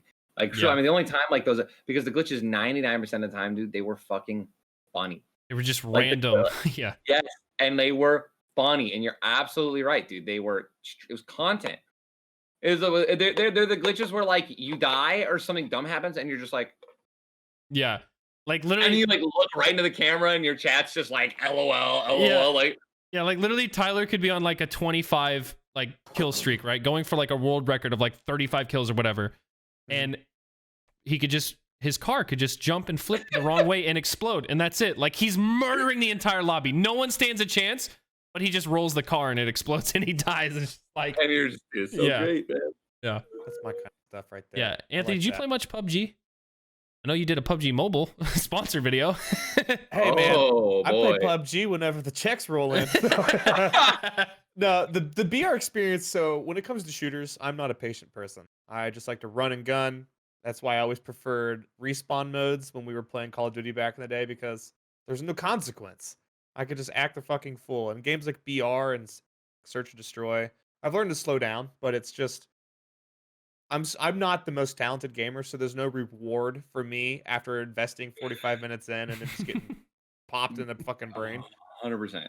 So I've always gone for more of like there is a quick 10-minute game. If I do shit, whatever. If I do great, fuck yeah, save that one. Like, Awesome, man. Yeah. so, Yeah, with PUBG, it was just like such a stark contrast from H1 in terms of like it was like a sluggish movement system, very Mhm. clunky. You know, like your weapon wouldn't raise up, be super snappy. Just everything about the game felt a lot slower, and I just couldn't get into it. But I know you got into it pretty heavy. Yeah, I got into it. Yeah, I had to, man. It was one of those. It was a business decision, I would say. Yep. You know, H1Z1 wasn't doing well anymore in terms of the viewers as well. And also, dude, my internet. I was having a huge internet problem. So during the H1Z1 PUBG like transition, Jess and I rented our first house. So we moved out of one of our apartments and we were renting a house, which is really cool. I didn't even know you could rent houses, you know, at this time. And we were the weirdest thing ever. Still don't know what it was. Internet would just drop out, man. And it wasn't even that. It's my router would reset or like my modem would reset. And like I've been DDoSed. I have DDoS stories, bro, that would literally make you never want to play video games again. oh, we'll get there. We have some topics for that. Bro. And dude, and I'm a streamer. Modem can't be resetting, dude. It's not like it's like, oh, I'm dropping frames. No, my stream would just die randomly, all morning, all day, all night. Doesn't matter what time it was. Sometimes I'd be playing for an hour, boom. Sometimes 5 minutes, boom, dude. And this is like I'm starting to get like some pull here, right? This is why because when I was streaming, I was still hitting like 20K in H1Z1 if I was going on like a big spree. So we call Comcast and we're just like, what the fuck is going on? I need to talk to someone now. Give me your top guy. No shit, that ass. Like, let's go. We get the guy, the number one guy who like fixes the lines, bro. He does all this stuff. He comes out. He cleans everything up. He's like, dude, I just went to the freaking where all the lines connect, man. Dude, it was a nightmare, bro. I fixed so much shit. I was like, great. He goes, try streaming again. Let me know. Start streaming, dropped. Call him. He literally gave me his phone number. Call him. I'm like, bro, can you like it's just happened again. He's like, I'm gonna put something on your line specifically so I can see exactly what's going on. Every single thing. I'm like, okay. I marked every time it dropped, told him what time, and he's like, nothing's happening. Like, I'm not getting any data on my end. And this is the guy that has access to all the data. Yeah. He sat outside our house in his car for like 10 hours monitoring it while I was streaming, watching it go out. And he goes, I don't know why the fuck your modem's going out. We tried a new modem, new router, new modem again, new router again, every time. And this was happening while PUBG was becoming huge. Yeah, that game exploded. So I am missing yet again another early opportunity to hop onto a fucking big game because of some dumb shit. Destiny, and now this.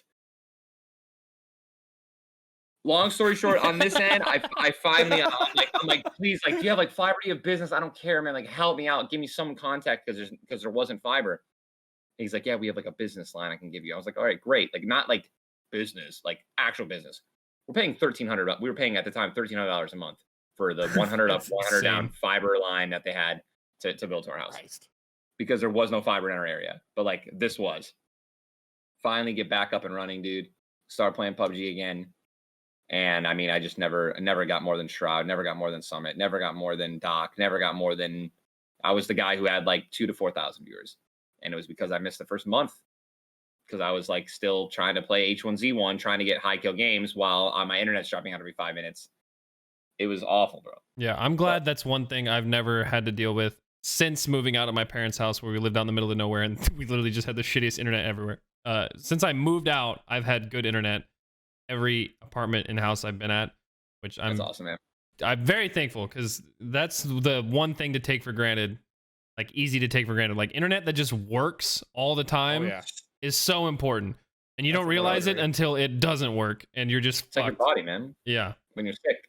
It's like, dude, you don't realize how amazing it is. By the way, everyone here who's watching right now, if you're not sick, just take a deep breath through your nose. Through your nose. And realize that you can right now, and it's not clogged and stuffed, because you don't realize how incredible it is to just feel normal and be able to breathe through your nose when you're not just snot is just coming out. You can't even freaking like, and the only time you're like, fuck, this sucks is when it's happening. Yeah, and that was you with your internet. Your internet that was a snotty, your internet was a snotty, clogged up nose, dude. So trash, man. That could never be blown. Could never be blown, man. I tried to blow it, trust me. So then, no, man. He was blowing everybody at Comcast. I was like, listen, man, Comcast, I can do whatever you want, bro. 30 minutes, me alone in a room, man. I'll put a top hat on, man. You just go to town. Like, just give me good internet.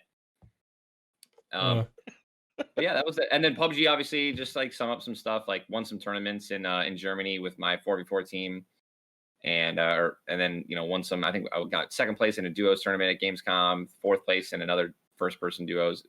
Had some success there as well. Yeah, and then Fortnite comes around, 2017. When did you?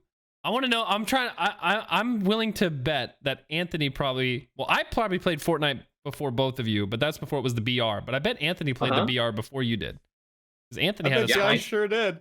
I waited. Oh, did you get paid? Yeah. Oh yeah, like day one. They were like, oh, you seem like a fun, entertaining guy. And then it was a video of me running around pickaxing people for 10 minutes. And I never played it again.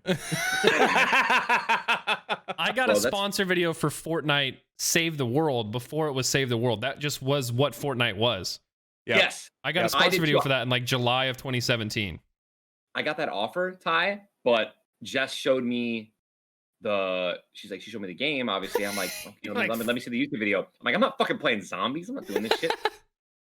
Literally a week later, the Battle Royale comes out. So I said no. And like, we actually kind of thought it was a great thing because no one ever in my chat was like paid to play. Oh, paid to play, because I wasn't. Yeah.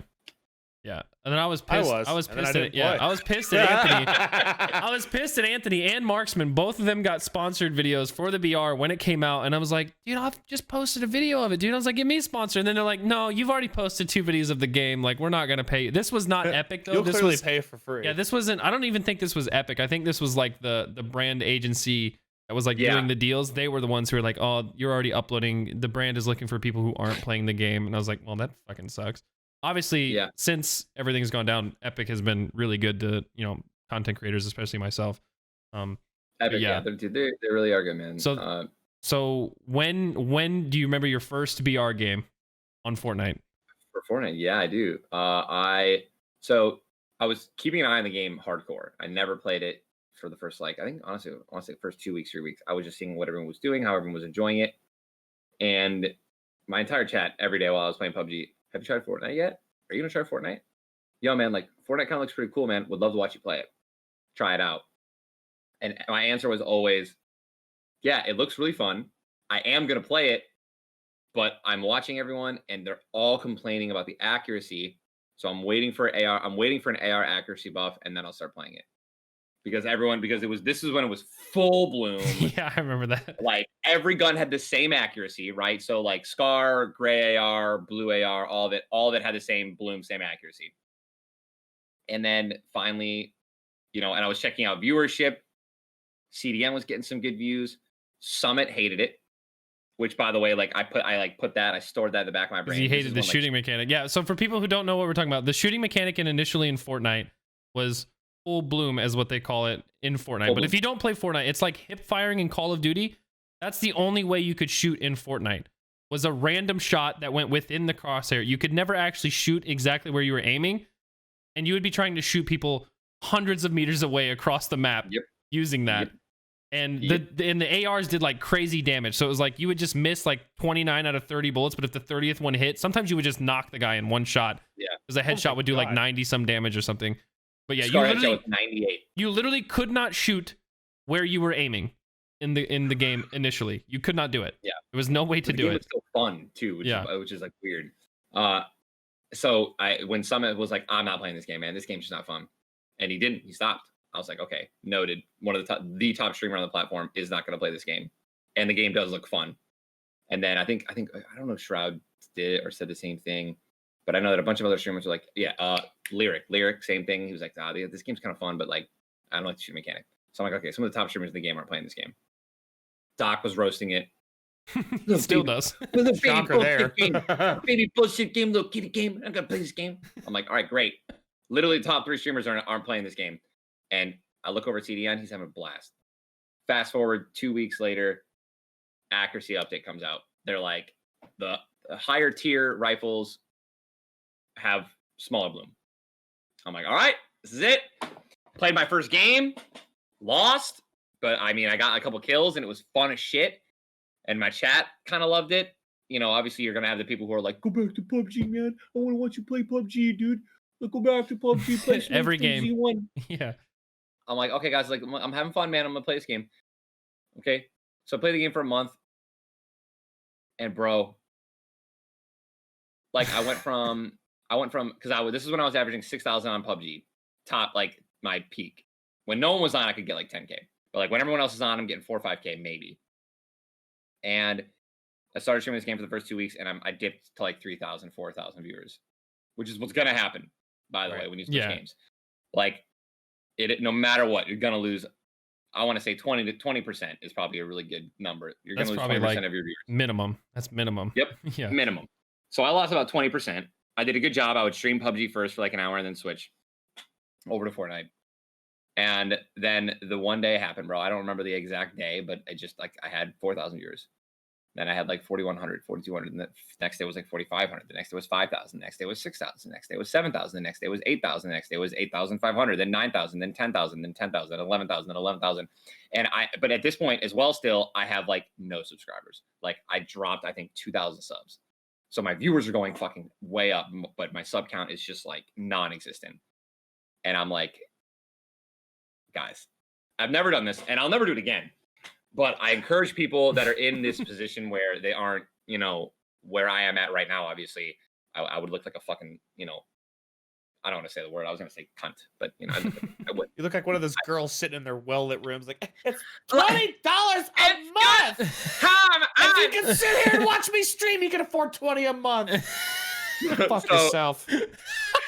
So basically, I was like, I this was my only job. Jess was managing me still, so she was obviously trying to get sponsors, etc. But we weren't obviously, we were nowhere near loaded at all. Right. We were not rich at all. I saved all my money when I was growing up, so I had money, but I needed to make fucking money. So I was like, guys, like I love this game. I am enjoying Fortnite so much. We have 10,000 viewers on average. I have lost 2,000 subscribers since I've been playing PUBG. Like, I can't just keep playing Fortnite because I didn't play ads.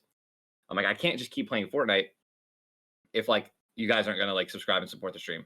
Like there's so many people. I've doubled my viewers now.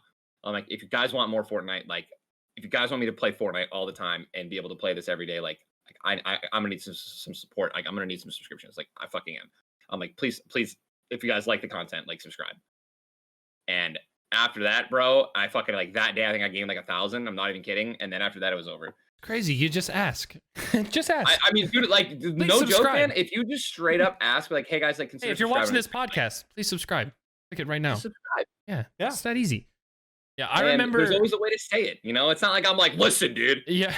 I'm streaming this for free, and you guys are watching for free. I was like, guys, I had more subs on PUBG. I'm like, I need to get subs to fucking make money. I'm like, so many people, like, you guys clearly love watching this. I'm like, consider subscribing because then I can play this more. And that day I asked kindly, genuinely, and I didn't make people fucking feel bad for not subscribing, which is what a lot of people usually do or try to do. Right. And everyone was like, dude, fucking boom, got a shitload of subs that day. And then for them on out, it was like I was averaging an extra 1,000 to 2,000 viewers every day until I was like peaking at like 110K. Yeah. So I don't think asking for subs is such a bad thing. No. I mean, it like sub trains are such a big deal, which is essentially a graphic saying, please subscribe. It's when you start like berating people for not subscribing is when you're like, okay, the line has been drawn. You're just a cunt. You don't know how much money people have or the position that they're in, and especially those clips that came out recently of those girls was during COVID, right? Yeah. It's like I mean, and part of it's not even that. They're It's more certainly just doing it like for the attention. And some which people don't works. know too. Some people don't know. It's like, hey, if you guys are watching this, you enjoy it, like, and you want to support, like, you can become a sub. You can, or on YouTube, you can become a member. Or they might not even know. And it's like, or even, hey, if you can't do that, like, follow or click the subscribe button on YouTube or like the video. Like, if you like what you're seeing, like, you just need to remind people. Otherwise, I mean, they're just gonna sit there happily watching, which is there's nothing wrong with that either. But if you remind them or tell them ways they can support. Call to actions are huge on YouTube, right? Like telling people to subscribe, like just click the sub button. Like toward the end of my Fortnite videos, before they started to Fortnite just kind of started to cool off. I think like 70% of my views were from unsubscribed viewers, and I'd never asked people to subscribe. Like I never had a call to action, and it's exactly what you just said. They're like, they look you up every day, they watch your videos every day, but they aren't subbed. Yeah, and it's as like soon as you watch one video that hits your recommended every day, you think you're subbed.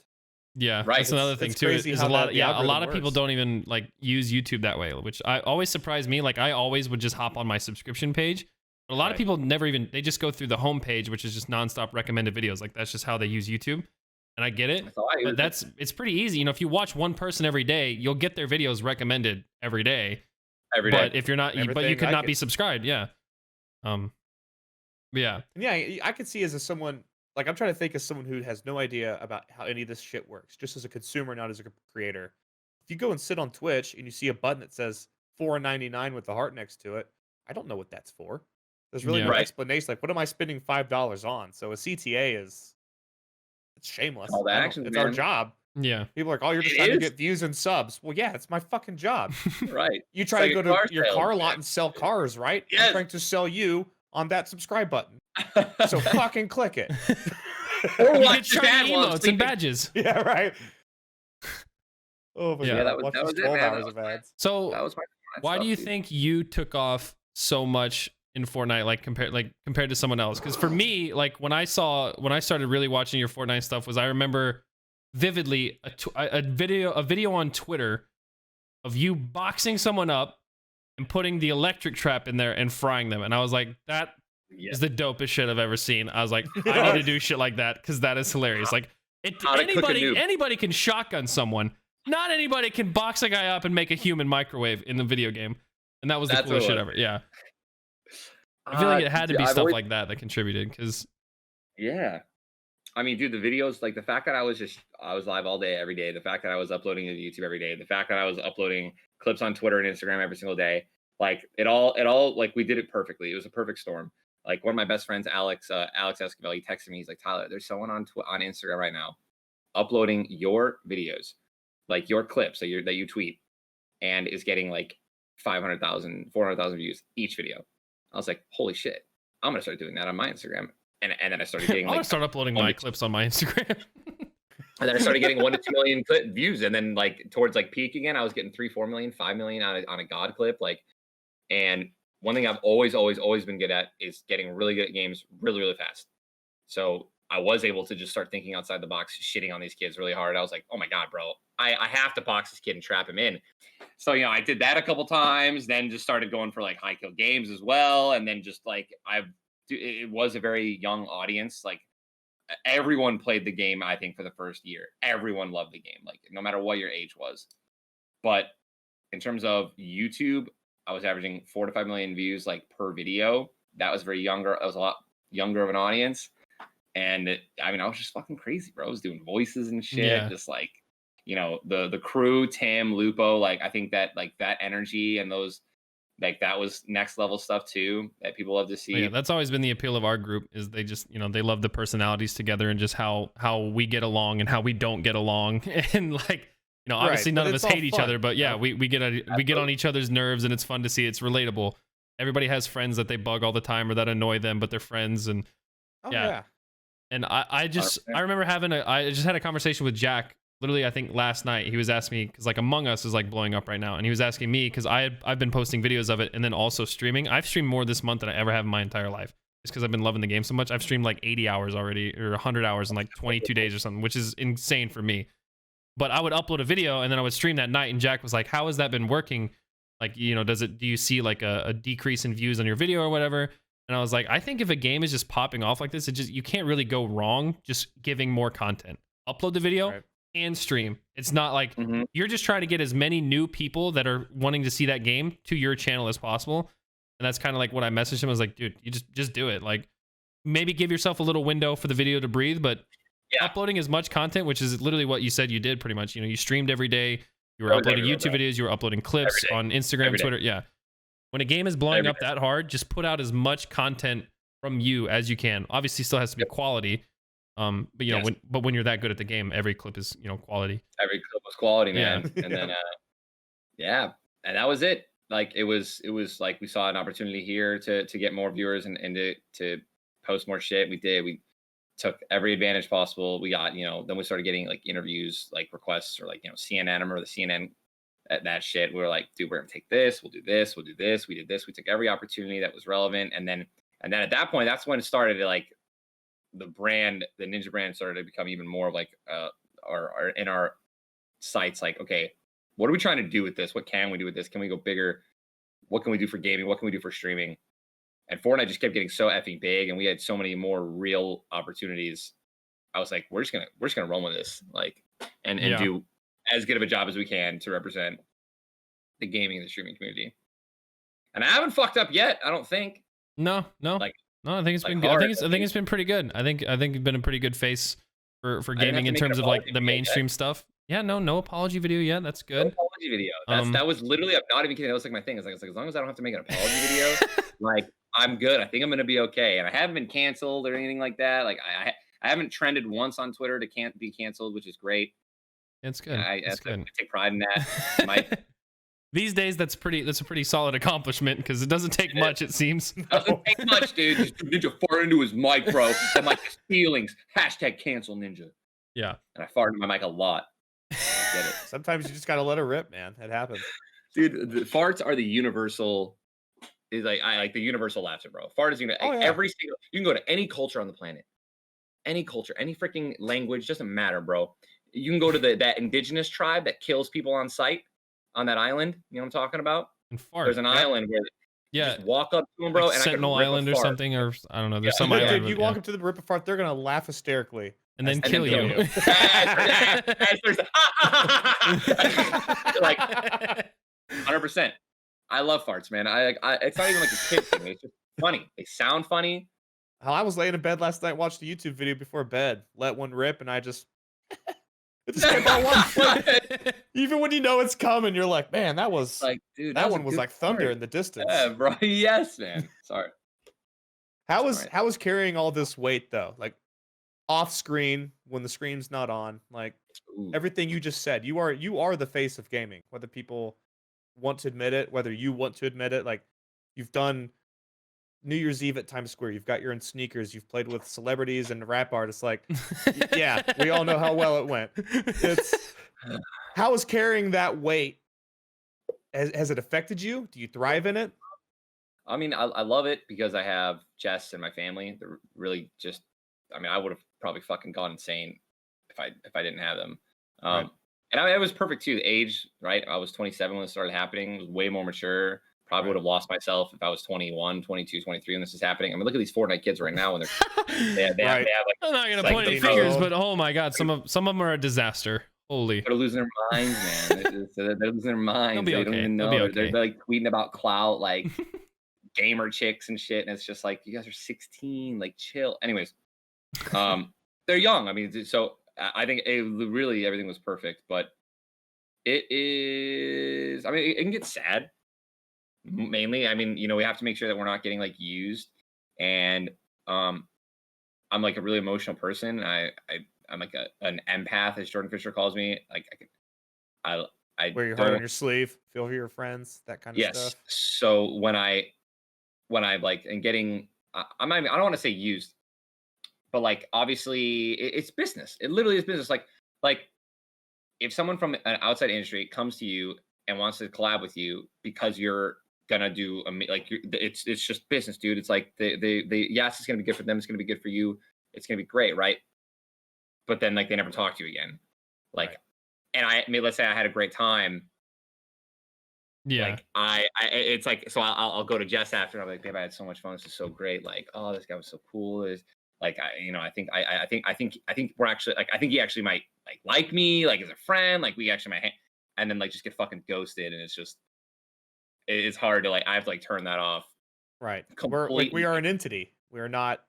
At some regard, we stop being people. It's a person and a brand, and sometimes people, it's separating the two. People are only interested in the brand, not in the person. They're only interested in the brand, and you have to. It's fine. You have to accept that, but right, like that's not wrong. That doesn't make that person a bad person, right? Like it's business. Whether you're athlete, artist, freaking musician, actor, whatever, it doesn't matter. It doesn't make any like you're not. It's just a little weird when your brand is you. Weird. It's just a little weird. Yeah, it's not. I mean, really you're not pushing noodles for a franchise anymore. It's you're pushing yourself. So when someone says, "Man, these noodles suck," you don't care. But when someone says this ninja guy sucks, you're like, "Well, fuck, I am that ninja guy." There really isn't much. Or someone goes, "I want you, ninja, not because I care about you, but because you're ninja. I want like I just want the brand. I don't care about you as a person." Like, but that's how it works. But yeah, do you ever feel like you have to hold back on like tweets or things you say these days? Because even I do, and I'm not anywhere near the level or have received as much shit as you have for even like just mundane, stupid things. Like, the kicker's missing kicks comment. Listen, they miss so many. No, dude, week one was rough. We can all agree with that. That was funny, bro. Pat, man, he has his own show. I know, Pat. Me up again. I love that. Like if Anthony or I tweet something like that, right? Like we may get some people in replies where it'll be like, okay, be like, you're dumb, or like I don't agree with that, whatever. No one gives a shit. But because you tweet it, now all of a sudden you have Pat McAfee on his show, like bring it up, and it's like it's so much more of a big deal. I would be so much more hesitant to say like anything, I feel like, in your shoes, even than you might be. So I always run everything by Jess when it's when it's a little away. Again, this is why we're so perfect, man. Like I love Jess, dude. She's seriously she's so fucking incredible. So like I'll just be like, babe. She's like, what's up? I'm like, I gotta run something by you. She's like, what do you want to tweet? Tyler, honey. How did the conversation go with the what was the tweet? Oh no.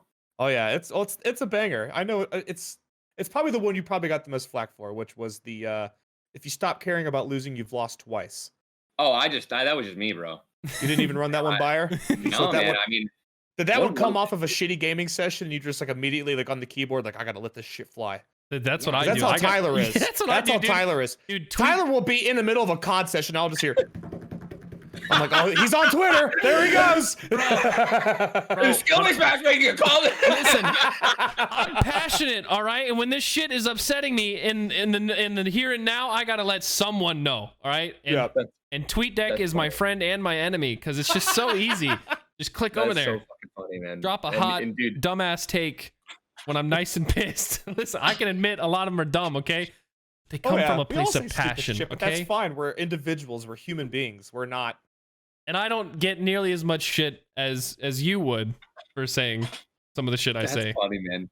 But Well, dude, one thing I've learned is I can't be like, I have to do everything in my power to not be a fucking hypocrite and like practice what I preach. And I felt like there was a lot of times over the last 2 years where like there were things that I was changing my opinion on almost like every other month in a good way. Like, right. Like my opinion was a bad take. I yeah, post about it. And then like a month later, I'm like, oh, dude, like that's not right. yeah, that's And one. then I Oh, go ahead. tweet about that, and then everyone's like, "Oh, dude, yeah, well, that's not what you fucking said a month Yeah, that's ago." what I was getting ready to say. I'm like, that's one problem with the internet is like you can change your mind on something because everything not is allowed to, documented. though. They're like, no, that's hypocritical of you. You had this take. Just it's like, yeah, I've learned, I've changed my opinion, or I reconsidered it, or something. Right. Opened my eyes Someone- to seeing it from a different perspective. Took in information that I didn't have previously, and like Yeah. and changed my opinion. So, but that tweet that you're asking, bro, I think I was in the middle of a fucking game. And, I knew it. it's I how knew happens. it. That's how they Bro, happen. this dude was just like, whatever, man. Like, I don't even care, man. Like, I'm not even. It's whatever, bro. It's just a fucking game. I'm like, why are you fucking playing ranked then, dude? I think it was Valorant. I want to say it was Valorant. Was it Right. the timeline though? It might not have been. It might have been. It wasn't Fortnite. It was about a year ago. Because I think was you a year even like ago? I think on the 1 year anniversary of that tweet, you even said something about it. I think I tweeted. Because I the same know, because I could tell when people, as a very sarcastic person, when someone can recognize and make fun of themselves. So when I think it was something that you had brought back up, and I even tweeted, I was like, I could appreciate Yeah. someone taking the piss. Like that's Oh, I lean into memes all day now. You Ever have since to. ever since I leaned away from the Ligma shit, which was a bad play, I was like, dude, I can never do that again. Like, I just look like a fucking idiot. Everyone's laughing and having fun, and I'm like, I don't have Ligma. Like, so that So dude, stupid. it was just someone. It was just a game. Someone was trolling, wasn't taking a rank game seriously. And I was like, fucking quit, bro. Like, leave. Like, stop. Like, why are you playing? I'm like, you queuing in a rank. You're not cool because you're like, whatever. Like, I don't even care. Like, I'm not even trying. I'm not even trying right now. I'm like, then why the fuck are you playing ranked, man? Like, leave. Go play casual, bro. Like, right. if you want to like get in my rank game, which was at like a high level, and not fucking try, and then like act like it's cool to be like, whatever, man. Like, I just do this for fun, man. Like, bro, I had this kid on my soccer team. It was the same shit, bro. We were in like a competitive league. Like, it's soccer. It was competitive. It was like high school, man. And he's like lollygagging around. He's literally frolicking in the fields freshman year. In the middle of the game, we're down by 2. And I'm like, He's what catching the butterflies. fuck are you doing, bro? Literally catching butterflies, dude. I'm like, what are you doing, bro? I'm like, run. And he goes, dude, relax. It's just a game. And I was like, get the fuck off the field, dude. And I ran over to our coach and I was like, get him off the fucking field. And he did. But that was it, man. I was like, so when you stop getting mad when you lose, bro, when you're just like complaining, I was like, you lose twice. No, listen, The I feel legacy from a, lives from, a, on. from, a from a competitive standpoint, I get it. But from like Anthony and I perspective, where literally we just play games to fuck around mostly, Yeah. Dude, it's just like it's like, well, it kind of is just a game for us. We're just kind of It's like fucking a around. Reese's Like, Cup, you man. do Like, it, there's no man. wrong Tyler, way to do speaking it. your rages. That's listen, not true. I do. But you're also good at games too. Yeah, Tyler's the perfect mix of both. He'll say, "Oh, I just You want are. to fuck around," and then as soon as he gets shit on, it's like, "Fuck these kids!" Like, That's so true, man. yeah. That's I don't so know. true.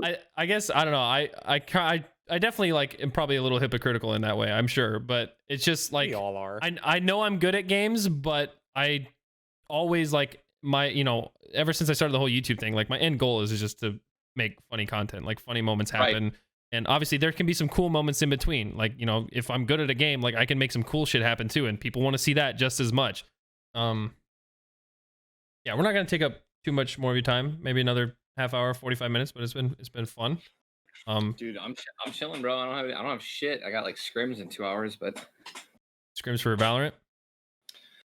yeah, man. It's fun. So that can lead into what I was next gonna bring up with just, you getting as big as you have, and even me and Anthony run into this, but just toxicity in gaming. Because I played Valorant with you when it first came out, right? Anybody's on our He says team it all. anybody's on our team that knows who you are, they're talking shit. Anybody on the enemy team's talking shit. Me and Anthony run into it when we play COD, like me and all my friends. If we get recognized, they're talking shit. We actually ended up making alternate accounts to play Call of Duty just because it was nice to be anonymous.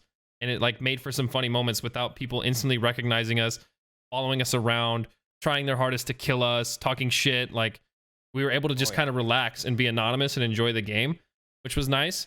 But I feel like you probably have it on another level. I mean, So I luckily didn't games realize like how Fortnite, it's recognizable not my as voice bad, was. but oh, you're good. I didn't realize how recognizable my voice was until Valorant. Oh yeah. And what I mean by that is I would play. I even have I'd have alt accounts, streamer mode. I made my very first Smurf. The very first game, I'm playing an unrated match, probably against like iron level, silver. You know, who knows? And I talk. I was like, one shot. Someone just goes, Ninja. and I was like, my name was Cloud Strife, and I was like, oh my god. And I didn't talk the rest of the game. Second game, I'm playing. I got a bunch of little kids on my team. I said one thing. Ninja? I'm like, dude, what the fuck? I'm like, this is not You need a possible. voice changer, dude. 100%. Or just not talk. Like, to not talk at Just all. type in chat. It's, yeah. So Voice changer would be funnier. I'd have to get I got recognized when I was I did this goofy thing where I had a Raid Shadow Legends sponsor. And so I made a new alternate account, like I said, on Call of Duty. And you have 2 tokens that allows you to change your name. Well, I had used one name for a couple weeks, so it was starting to get recognized because I'd posted videos of it. So I'd start to get that name recognized. Right.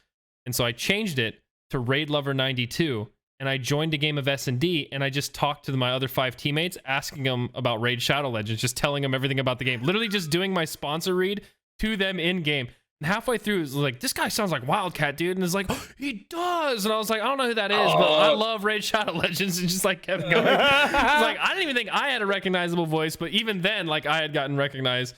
Because when we're playing S&D otherwise on those alternate accounts, like, we're all one whole team. We don't even have a teammate, and if we do, we almost never talk to them. So I don't really get my voice recognized.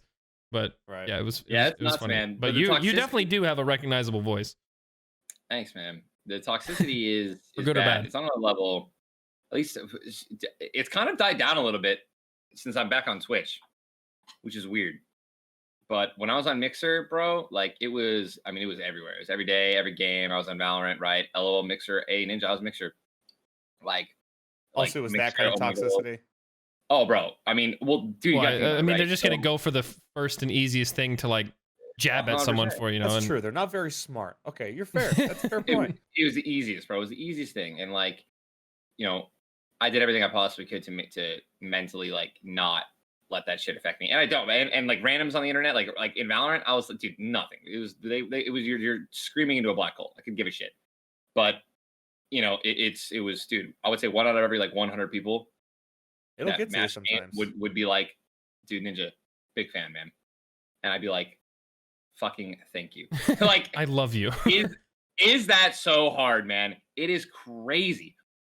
And you look at stream snipers too, and I think this is kind of like, it's just the, I think it, dude, it's who was I fucking talking to? Cypher, bro.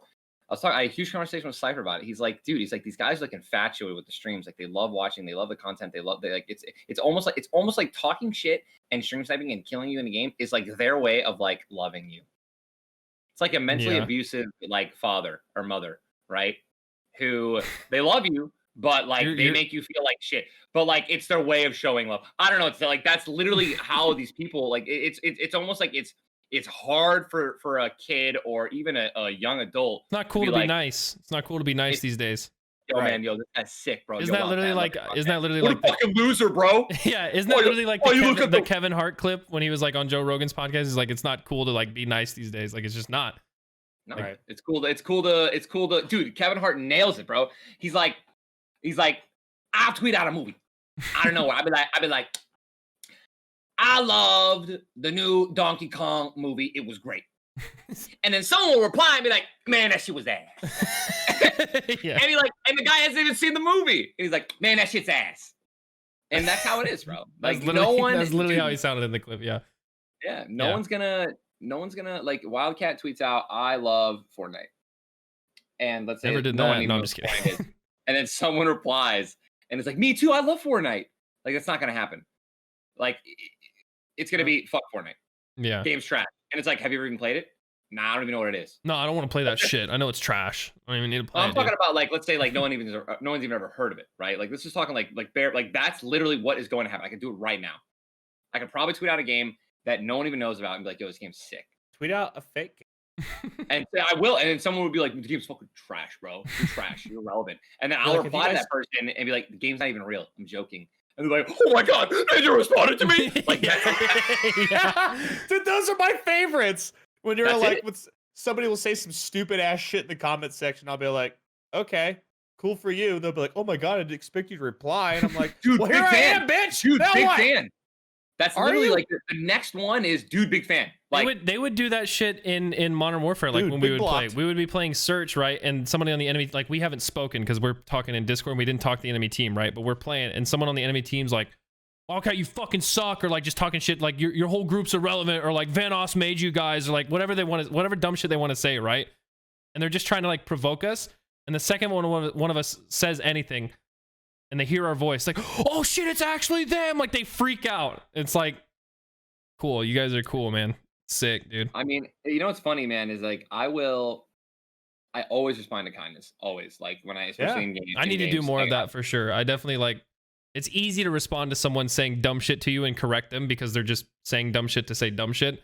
But Yep. yeah, you need to pay more attention to the positive than the negative for sure. It's hard, and it's is. so hard. And like I'm trying to retrain my Instagram comments. I'm trying to retrain my Twitter comments that I reply. Like I don't like. I think 2 weeks ago I roasted some idiot that said he wasn't gonna buy. He was gonna refund the Fall Guys game if I won the bid. And I was like, "Oh really, dude? You're gonna refund the Fall? You're gonna refund the game? You're gonna not play a game anymore because I donated $500,000 to charity to get us the end of the game. You're not gonna play the game anymore." Like I'm like, good to know. And like everyone was just like, "Get fucking shit on, dude," and like just roasting this kid. But I'm like, dude, what the like? You're so fucking stupid. There's so many people. It's so dumb. You just look dumb. No one thinks you're cool, and like only like 1% of those people that talk shit or like to get your attention will continue to back it up after you reply. Right. Yeah, Very rare. ready. Very rare that there's those guys. This era of edginess, I'm ready for it to go away. I don't know if it's an internet thing, if it's a social media thing, or if it's just like think it's a little bit of yo-yos. It comes around for a couple years and then it's gone. Like it's gotten so out of hand. It's gonna take a lot of people. I mean, dude, here's the thing though, and this is definitely not helping, is there are a lot of people who support the edginess and who like encourage the edginess, right? Like I haven't watched Turner or Tanner, Tfue stream in a while. Like I don't know if he's still. I mean, I think he's always gonna be that edgy dude. Like that's who he is, right? Like your dog shit, kid, shit on. Like, and Yeah. and there are people like who, and I think it's just kind of like a thing, right? He's a gamer. He's intense. I look at someone like Tyler One though, and T1 is a troll. Like he's a persona, and I hate to maybe like let people know this. Like he goes. Dr. He Disrespect rages. is a persona, or is that the real him? I love it. So T1 is a persona. I love, dude. And it's a toxic persona. He's not a fucking Jesus Christ. And like there are people that probably watch T1 kids who don't understand that it's persona. Right? Or even this, it doesn't even have to really be a persona, but just cranked up a little bit, just for the sake of content and being funny. Like yes, and I think that there are more people like T1, and again, dude, and I'm not blaming them. I don't even know if this is true, but I'm just saying, like in general, there are a lot more edgy content creators out there now. I mean, Tyler, let's say what you said when you said 100K was big for YouTube video back in the day 10 years ago, right? Yeah. Well, now, dude, a million is like amazing, right? Yeah. I mean, a million's solid. If you get a million a bid, like you're doing good. Yeah, no, that's really good. But just having a million subscribers these days, there's so many channels that have a million subscribers that you never even heard of, like a ton. And there are thousands of people, I guarantee you, across the board on streaming platforms and on YouTube that are toxic, edgy content that are advertising that toxic, edgy content to millions and tens of millions and potentially hundreds of millions of kids and people. And then you add that with internet culture and how like memes are, bro, I'm telling you, bro. And also you add the fact that it is almost impossible unless you're using an emoji or a GIF to actually have fucking tone on the internet. Can't really read tone or sarcasm. Like it's bad. It's bad. Yeah. Like it's you have what we have right now. I can't sit here and act like a saint. Like I'm pretty toxic when we play Call of Duty, but it's only when people dish it to me first, generally. Like 99% of the time. Unless you're feeling a little spicy. Unless I'm feeling real spicy. But for the most part, if I'm not gonna talk shit on someone and call them, mean names and shit unless they're coming at me first. Like I don't try to just make people feel bad to feel bad. But if you're gonna come at me and make me feel bad, like I'm better at it, buddy, and I'm gonna come back and be better at it. I mean, Bro. I've heard you call people shitters quite a lot before they've ever spoken. But Yeah, but that's the point is made. that's to you guys. They didn't hear me say that. That's to you guys. Just run it around. Shitters. Very important. Very important. Two totally different things, bro. It's totally You're different. gassing yourself up, you're gassing your team up, right? Like I'll dump on someone in Valorant, I'll dump on someone in Fortnite. I'm like, get fucking shit, you're trash. Like, God, let's go. And like sometimes the guy will be like, I'm trash. Like he'll like record the clip and like send it to me or like tweet it and be like, you just said it was trash. Like, and then I'm like, bro, I wasn't even like, I don't know who you are, man. I wasn't even talking to you. Like I'm playing a game, like I'm gassing myself up, like chill. Right. Don't take this shit personally. It wasn't like I was like, I know who that person is. Like it was a content creator and I went out of my way to talk shit to him or anything like that. And those are very, and again, people can't just, they can't think for themselves. A lot of people can't think for themselves right now. I've been better at like mostly responding to the positive stuff, especially on YouTube, especially like when I upload a new YouTube video, like for the most part, I get mostly positive comments, which I'm lucky and I'm glad. I do too. But there's always some negative ones. But if I see a negative one, I'm not responding. I'm just hitting delete. And then YouTube has like the heart, like where the user, like the creator can heart like some of their favorite comments. So I'll hit like 5 or 6 really good ones right off the start. So they're going to be top comments and they're always positive. You do that. And for the most part, the rest of the comment section is super positive. So that's just replying to all the negative comments. Just thanks for watching. Yeah, that's good. Thanks for the support. Appreciate you on my pre-roll ad. Love that too. I'm sorry you were upset and didn't make it to the mid-roll. I really am sorry for me. Dude. So I feel like YouTube's comment section has come back to being good again. It's gotten pretty good. There's still some spam issues and some like comments trying to like look like other creators, but they added the verified badge, and for the most part for the spam stuff you can report and they get kind of taken care of. But yeah, for the most part, in terms of toxicity, YouTube comments, like you can filter out a lot of the toxicity. Like my comments are overwhelmingly positive, and it's mostly because of filters and just generally I feel like I've been decent lately where people aren't super pissed at me. But so my YouTube comments are good too, which is rare. But let me read you some of my Instagram comments. Okay. Right oh no. I posted a Fortnite clip 2 days ago. This is gonna be a spicy meatball. Oh, dude, Fortnite's dead, dude. Why are you still playing that dead game? Let's hear it. So hold on. Let me give you guys even more context of how like my Instagram has been just performing in general. It's definitely not very good. I haven't posted on my grid like consistently for We're like talking to the shittiest Instagrammer ever right here. I'm not so good about it either. I don't post anything ever. So I did my Among Us video that I did a couple days ago, 660,000 views. My Twitch announcement video, 1.3 million. Valorant video, 650,000 views. Another Valorant video, 640,000. Random video of me talking, 500,000. Fortnite video. First Fortnite video in like 2 months, 3 months, 4 months, maybe. 1.6 million views, 1.65 million views, right? Here are the top comments. I hate Instagram, by the way. Let's be honest, this game will never be fun again. 2,247 likes. That's a lot of likes. Comment. Second top comment. Dead game dead, laugh my ass off. 2,000 likes. Third comment. How was that fun? LOL. 1,509 likes. How was that Fifth fun? comment. LOL. How is this fun with those weapons? Next one. Fortnite is dog emoji, shit emoji.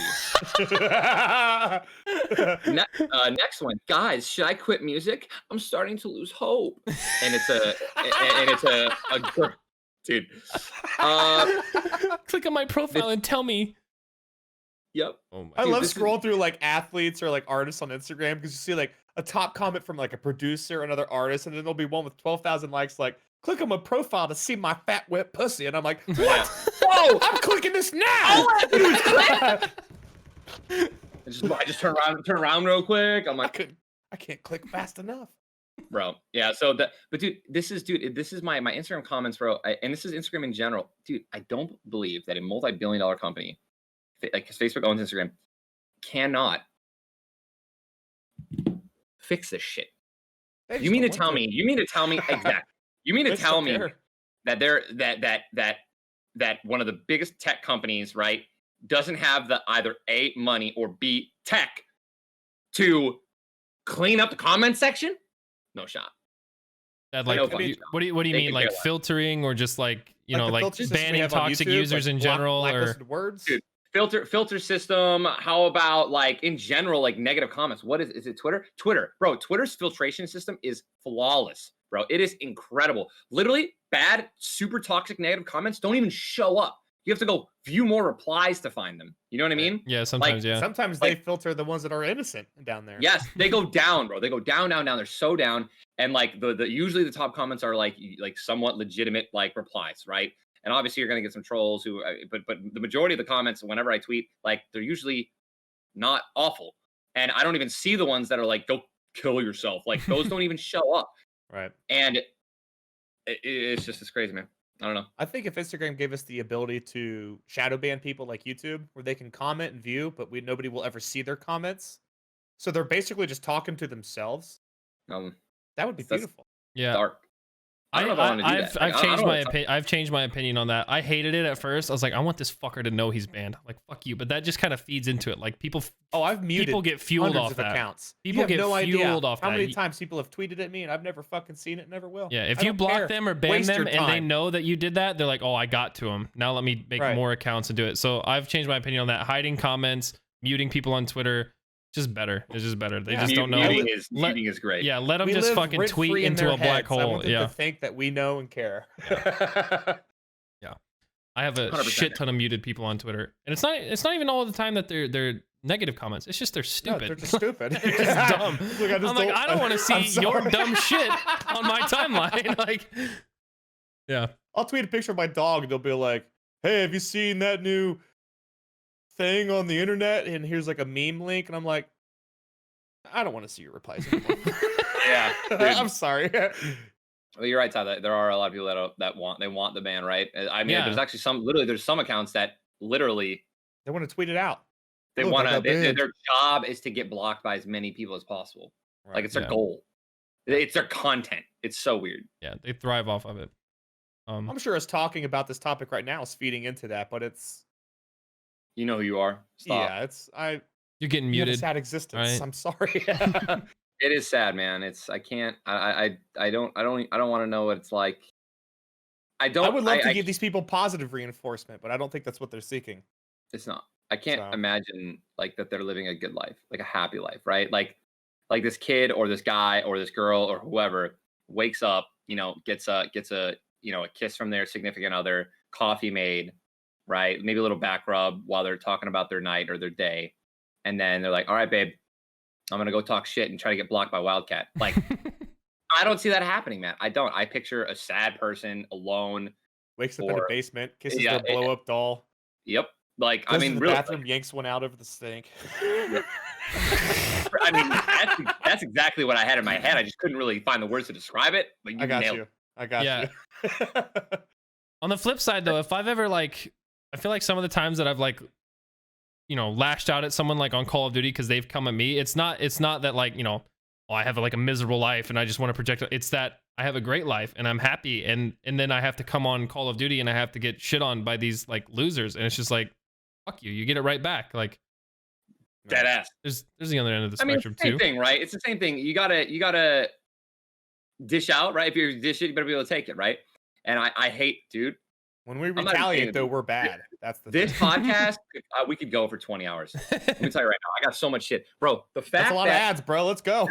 There are people that do exactly what you just fucking said, man. Like they bait you on purpose, and like I've had it's happening to me on Fortnite, bro. Like this guy would come in, he'd talk shit. I fucking talk shit right back. Like I clap him or I call him a stream sniper, and he is, and they like, do you know I got banned on Fortnite? Or not, I didn't get banned. The guy who I got banned on Fortnite someone made a ghost account with like the similar name, actually did something to get banned, then had the fucking photo that username got banned, and then said that I got him banned.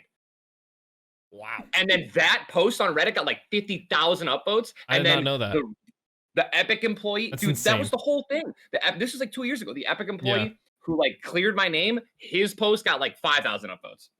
Oh, yeah, so 45,000 people that upvoted, millions of people that probably saw that original post still don't know to this day that I did not get this kid banned. It was a guy. Still, no shot that guy wasn't stream sniping. No shot. That guy I'm was sorry. fucking stream sniping, dude. There's no shot he wasn't. Literal videos on his YouTube channel, stream sniping Dr. Lupo and me. Yeah. And one of the top comments on his video that he made, like outing me, the top comment, one of them was, "Yo, delete your old videos. You have some stream sniping ninja. Delete those, and you're totally good. No one will ever know." It was the top comment on his video. I'm like, bro, this is so fucking like. Oh, dude, I saw how many spectators I had, so I started cranking 90s. My ass, dude. My ass. That guy bro. 100% was stream sniping. I think even now, I think Fortnite. I swear I saw some. I think they actually like they do ban people for stream sniping. Like if it's repetitive, because I know do you know Delor, the guy who plays Fortnite and rages a lot? He gets stream sniped to hell because he gets really mad and he fucking breaks shit, so people want to get him mad. And I know one kid apparently that used to stream snipe him all the time, relentlessly, has actually gotten banned, and I'm pretty sure it's because of that. But yeah, if they have enough evidence, it takes a lot of evidence, but if they have enough, yeah. I mean, the best part is when they're streaming. Like some of them will stream it, and then at that point, if you have that evidence, you just link it, and they can get banned on Twitch. Don't do it, guys. If you don't know, if you're watching this, if you stream snipe someone, it's different per game. But on Twitch, if you stream snipe someone, it is a bannable. You will get banned on Twitch if you are live and there's content of you, proof of you, and usually there is because you can hear the streamer you're sniping audio in the background, and that's how easy it is. You're done. You can get banned. If like we or someone legitimately goes out of their way and wants to get you banned, it's so easy. All they have to do is report, put the clip, and you're fucking done. I think it's a temp ban. Obviously, it's like because it's usually a 3-strike policy, but yeah, don't do it, kiddies out there. You don't know. You don't know who you're playing with, fuckers. You don't know. But to what I like finished with the actual point, what I was trying to make is there are people that will talk shit to you, and then if you reply at all, we're the bullies. Right. Yeah. And then here's the thing is like they won't continue to back up what they were saying. Then they'll play the victim card. They just cry wolf at that point. Oh my god. Yeah. It's like you little shit. Listen here. Yeah, and then other people, outside perspectives, they're like, well, what are you doing even replying to that guy? Like go, go do anything else. Like go. It's like you don't get like when you get that much shit. And, even if that shit is like 1% of the amount of replies you get, like when you get the amount of replies and comments and stuff on stuff that we post, like no matter the human brain, you just notice the negative shit more. You're always going to notice criticism more, whether valid 100%. Or invalid. You're always going to notice that more. And if you get a lot of it, it's hard to not like want to respond, especially when it's wrong, which is the ones that really piss me off. When people say shit about me that's just not true. Like it just it's so frustrating, so irritating. Absolutely, man. And I'll like, be the first person to point out my own mistakes. That's fine. If you start pointing out shit that I don't agree with or that is false, then I'm going to be like, whoa, pump the brakes, buddy. Yeah, that's some horse shit. People like when I first started getting into Fortnite and was like playing it a lot, like people were like, oh, you're just playing this game for money, or like, oh, you don't care about your friends, you're leaving your friend group. It's like, no, I genuinely am enjoying this game so much. Like I have like 170 days or some shit in Fortnite, something ridiculous. Oh my god. Yeah. I'm gonna check right now how many I have. But it absolutely, bro. And like how I look at it sometimes too in my chat and on Twitter are like, it's like sometimes I want to make an example of somebody that is just so wrong. So like they have an awful take, it's completely wrong. I'm like, okay, not only can I correct this guy, and like also it gets like likes and favorites and like retweets and shit, right? Because then I stopped taking shit when shit was fake. There was a huge period for like a year and a half on Fortnite when I was like, I'm not gonna reply to people. I'm just not gonna reply to people. Like, because I'm gonna gas them up, I'm gonna fuel them up, whatever, blah, blah, blah, blah, blah. And then all of a sudden there was so much false shit going on around about me, like that was just spreading so many fucking lies. And there was a huge point where I was just everyone was like fucking hated me for a minute. I was like, dude, I'm done. I'm gonna start replying to every single fucking person that is trying to spread shit that is fucking false. I mean, I was talking about clickbaiters, bro. On Twitter, I would reply to these idiots, and I just started roasting people, bro. And everyone was like, "Oh shit, Ninja clapping back! Oh shit!" And these people would just shut up. They stopped, and I was like, "Fuck, man! I should have been doing this from the beginning." Like, I let so many people like, dude, you know, there's a story, dude. I was giving away Halloween king size candy bars 2 years ago. These kids come up. We're almost out of king size. I think Anthony and I both have done that. Dude, good feeling. Yeah. So we have regular candy bars. Yeah. I'm like, yo, guys, man, do you want to like you got some merch? Because like these guys were fans, these kids were fans. They came up. I was like, you guys want me to sign some merch for you guys? They're like, oh my god, yeah, that'd be so great. Hand them signed merch, bro. Hand them the rest of the candy, and they're like, wow. Everyone said you were an asshole. You're not mean at all. And it's like a group of like 10 kids, and they all like said it, and then they left. I was like, everyone said I'm an asshole. Like, What do you mean? What? I'm fucking handing out free merch, signed and shit, king size candy bars, but like, Listen, you know, not everybody sees it. All right, they just see you getting that kid banned on Fortnite. All right, which is just appalling that you would do such a thing. You know, and so you're an asshole.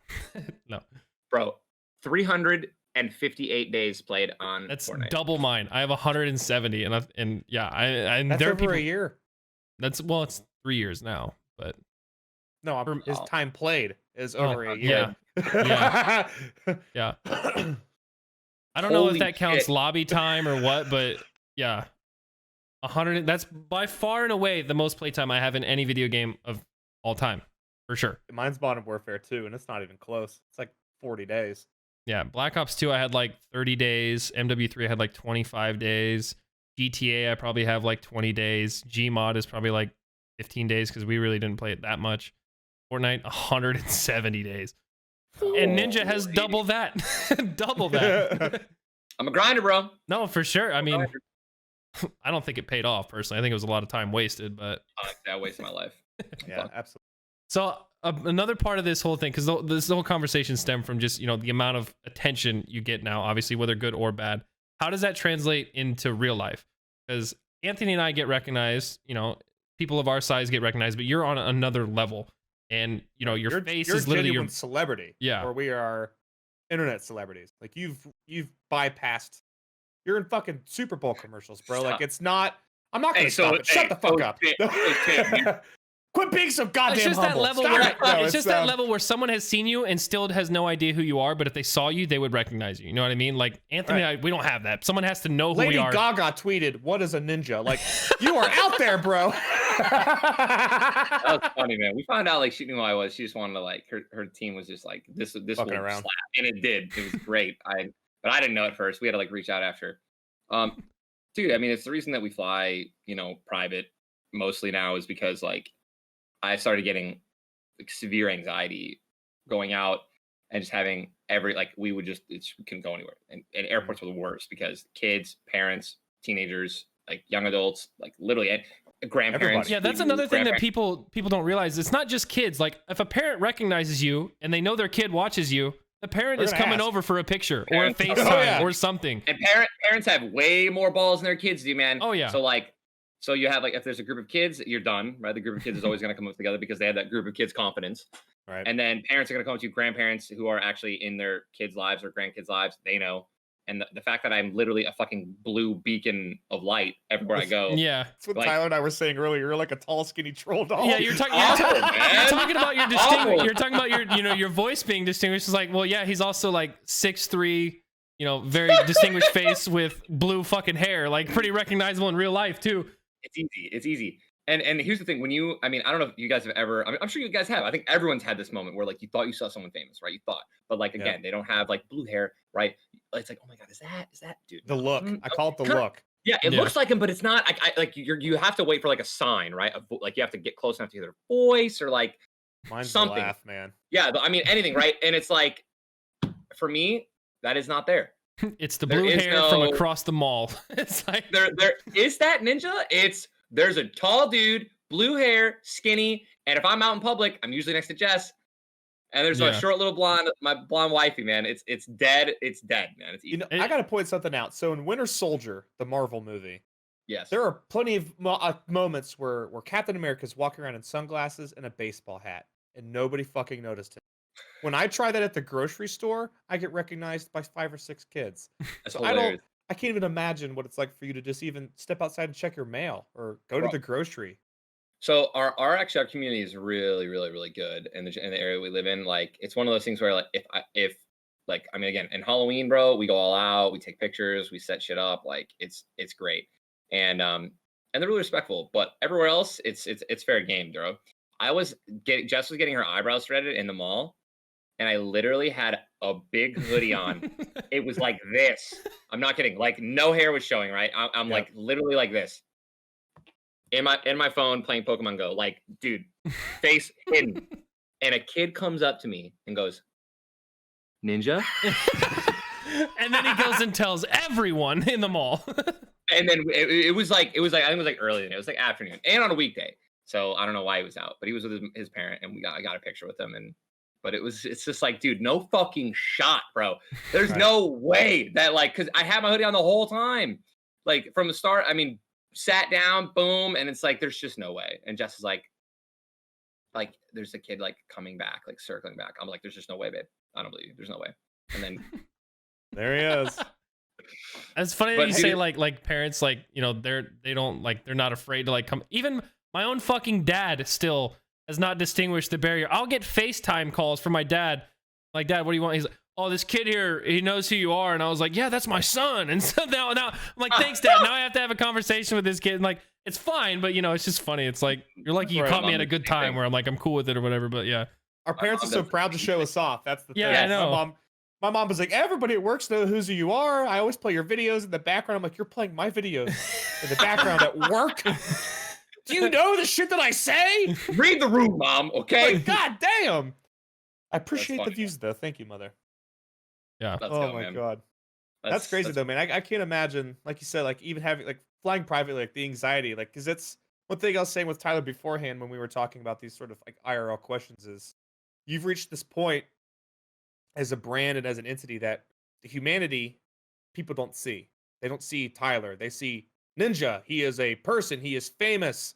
He has no feelings, no thoughts. This is a once in a lifetime thing to like come across him in real life. He's just this monument. Correct.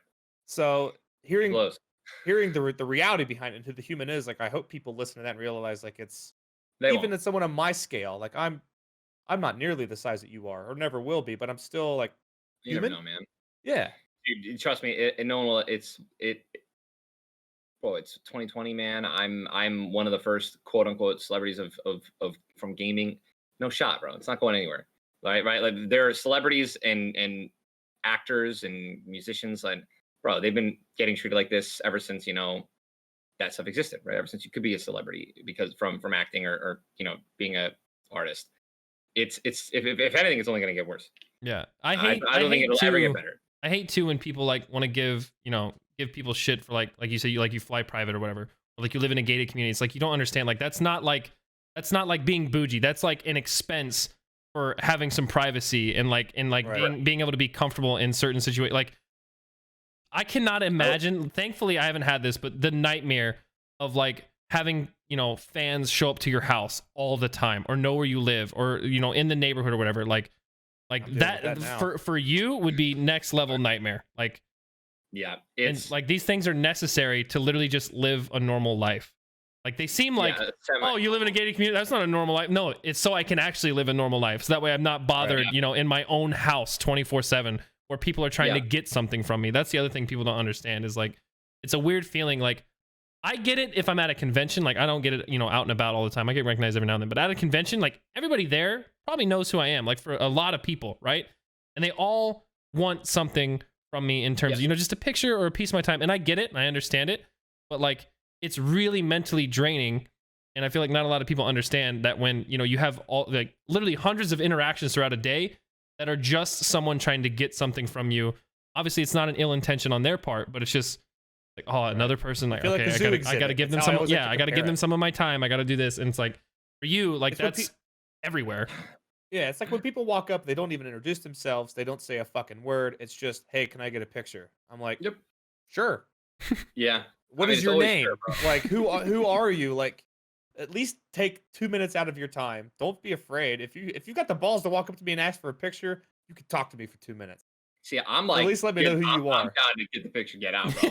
That's what I love. Listen, if they actually strike up a conversation, unless I'm late somewhere, I'll usually always engage. And I think I've only turned down 2 pictures ever. And that's the shittiest feeling. It's the shittiest feeling. We were late. Our Uber driver was outside for like 15 minutes, and he was literally like texting us. He's like, "I'm about to leave," or he's about to cancel. And these guys like were literally coming out. This is flying from home from like Europe. I hadn't slept. I was like, guys, I'm sorry. Our ride's outside. I can't.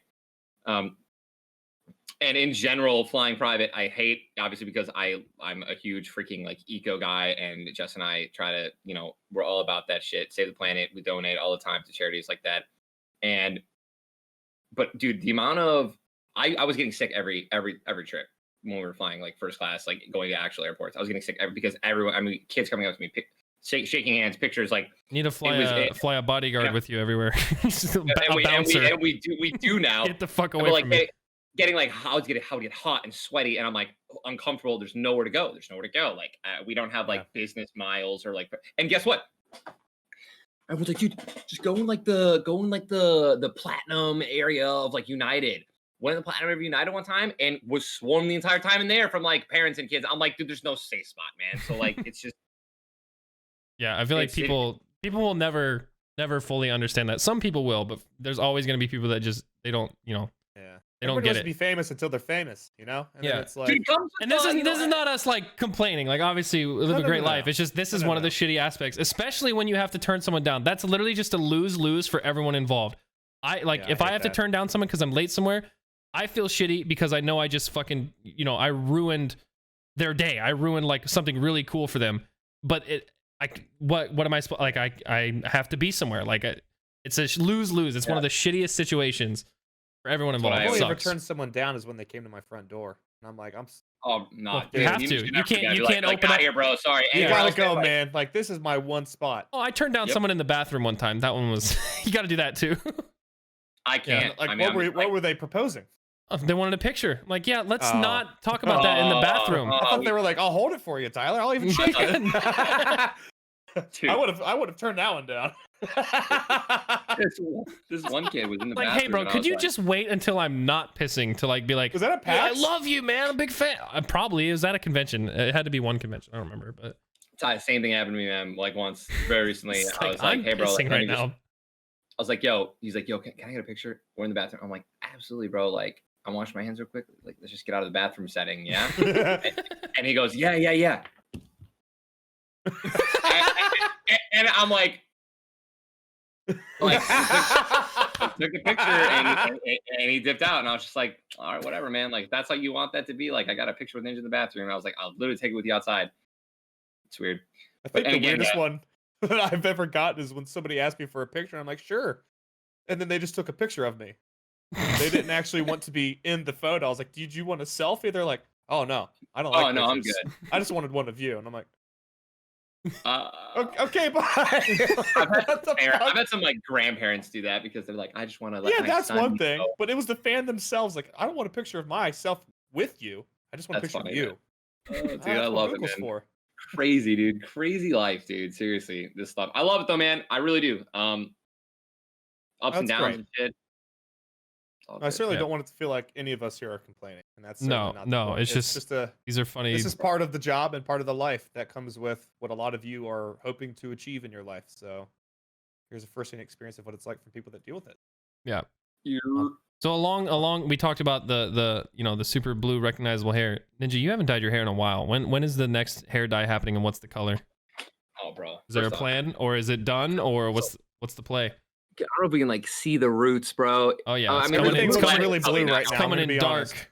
Yeah, everything looks blue at the moment in your room, but you're right. Let me see. Change it pink. There you go. Hold up, Jesus Christ. Yeah, now I can really see the roots. Thank you. There we go. Okay, a little blue out. Okay, so you can still see somewhere.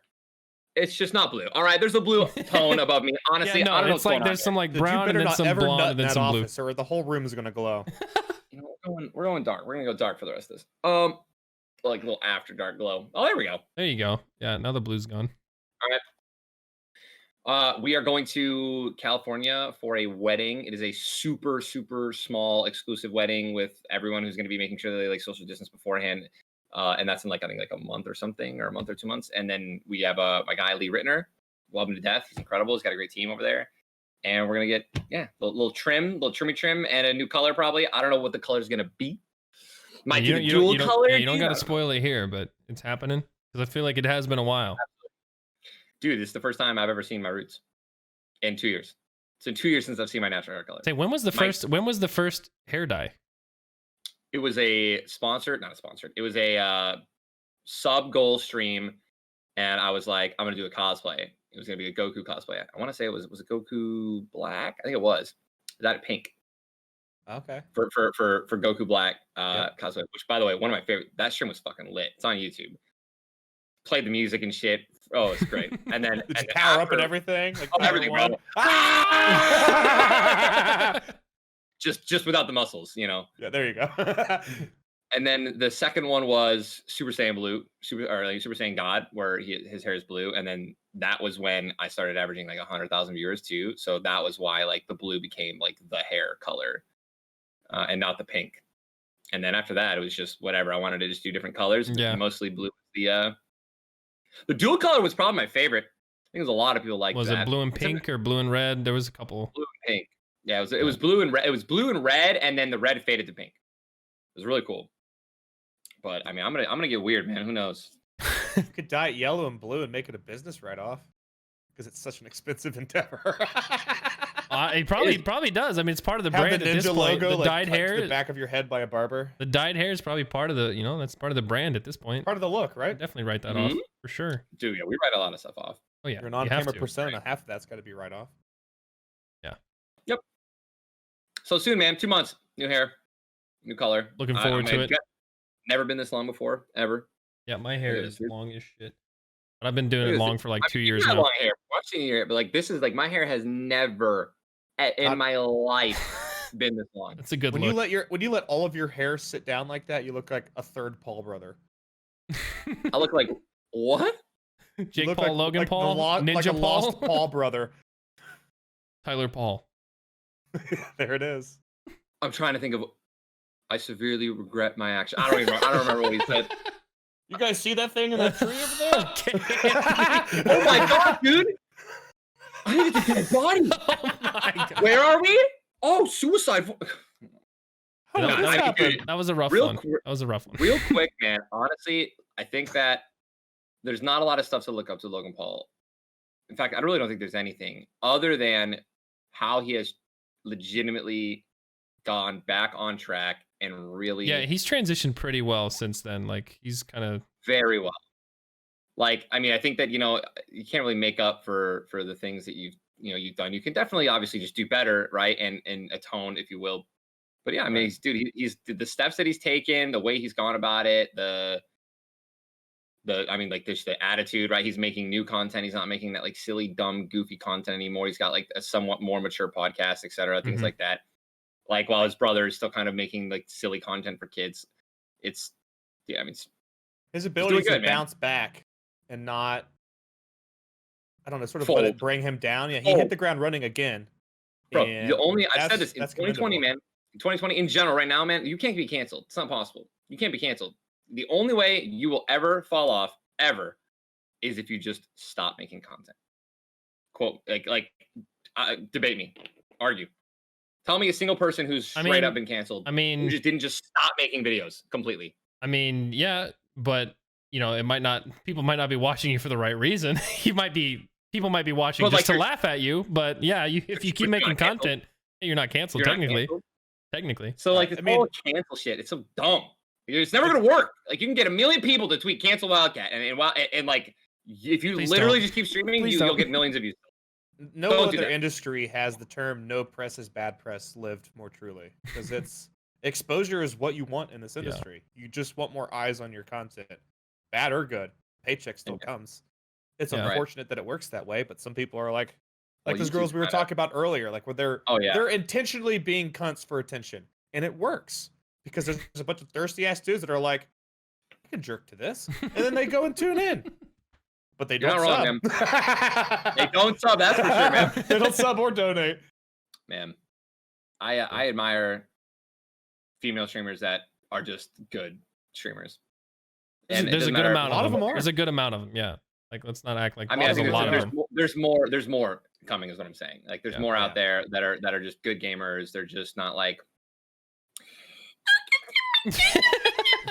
like, and and their cameras are the entire, they're the entire Right. fucking stream. Like, and that's great. I love to see it because listen, like, let's be real. Like, there's like, it is There's what an it is, audience right? for it. some- There's it- nothing wrong with it, but I mean, listen, it's a cam stream. If you want to be a cam stream, just like don't not say it's a cam stream when it is. You know what I'm saying? Like that's one of the unless you're and who there's it's just I'm not gonna name any names. Transparency is key. Yeah, there's no need to name names, but no, of course, and it wasn't even gonna be a bad thing either. Like because it was a persona who I was gonna mention. But like, yeah, dude, just if you're gonna use your body for views straight up and like have your webcam be full, like if someone calls you out for it, like you better be like, yeah, I am.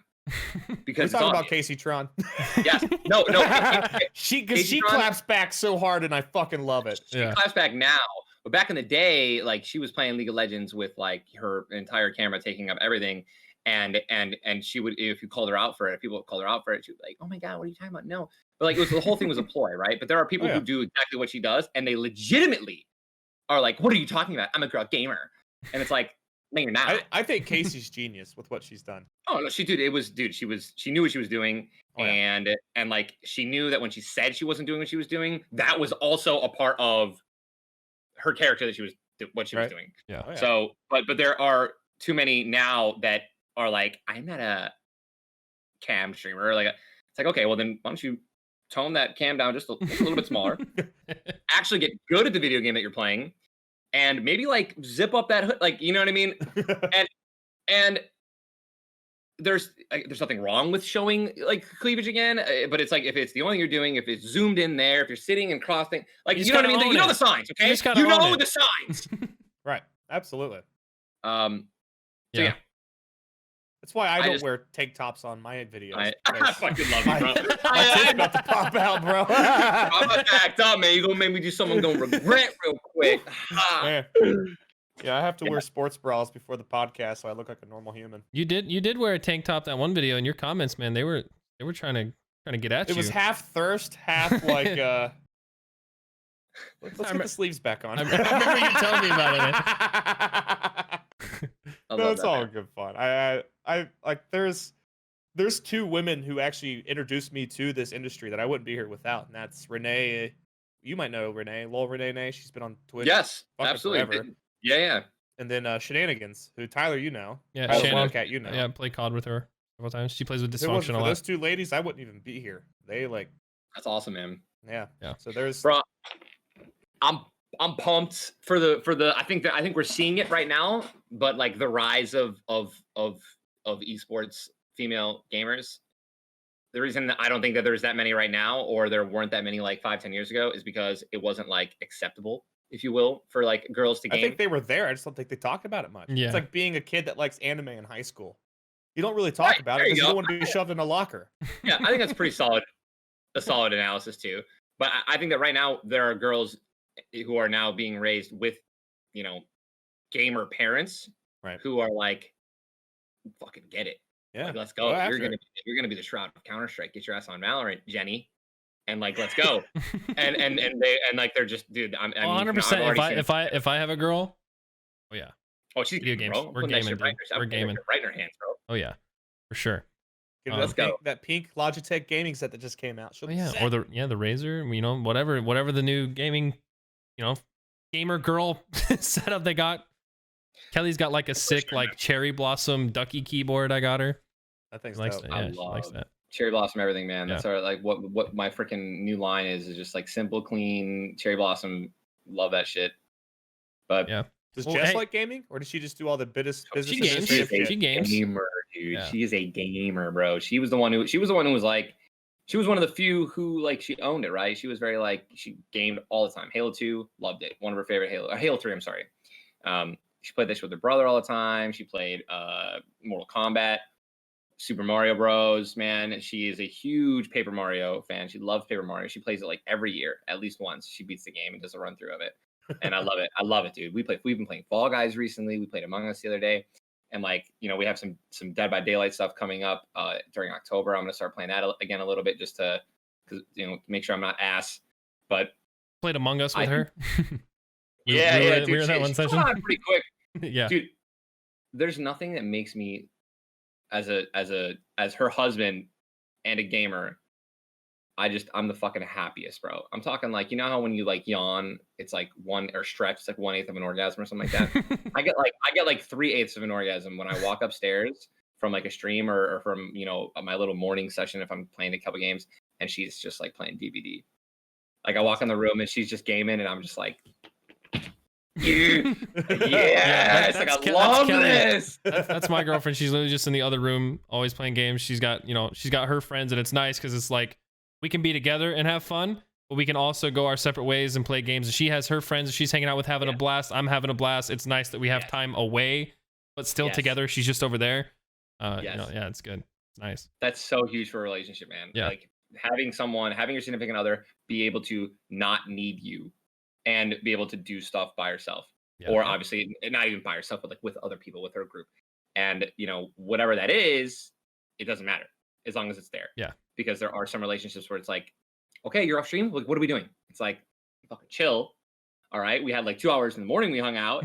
I just got done with work. What have you done? And it's like, wait for you to get off. It's like get a life without me, just so that, you know, like it's such a healthy relationship when you guys can do that and be like, you want a game together today, babe? It's like, fucking yeah, let's go. It's like, oh well, I'm gonna go game with my friends today.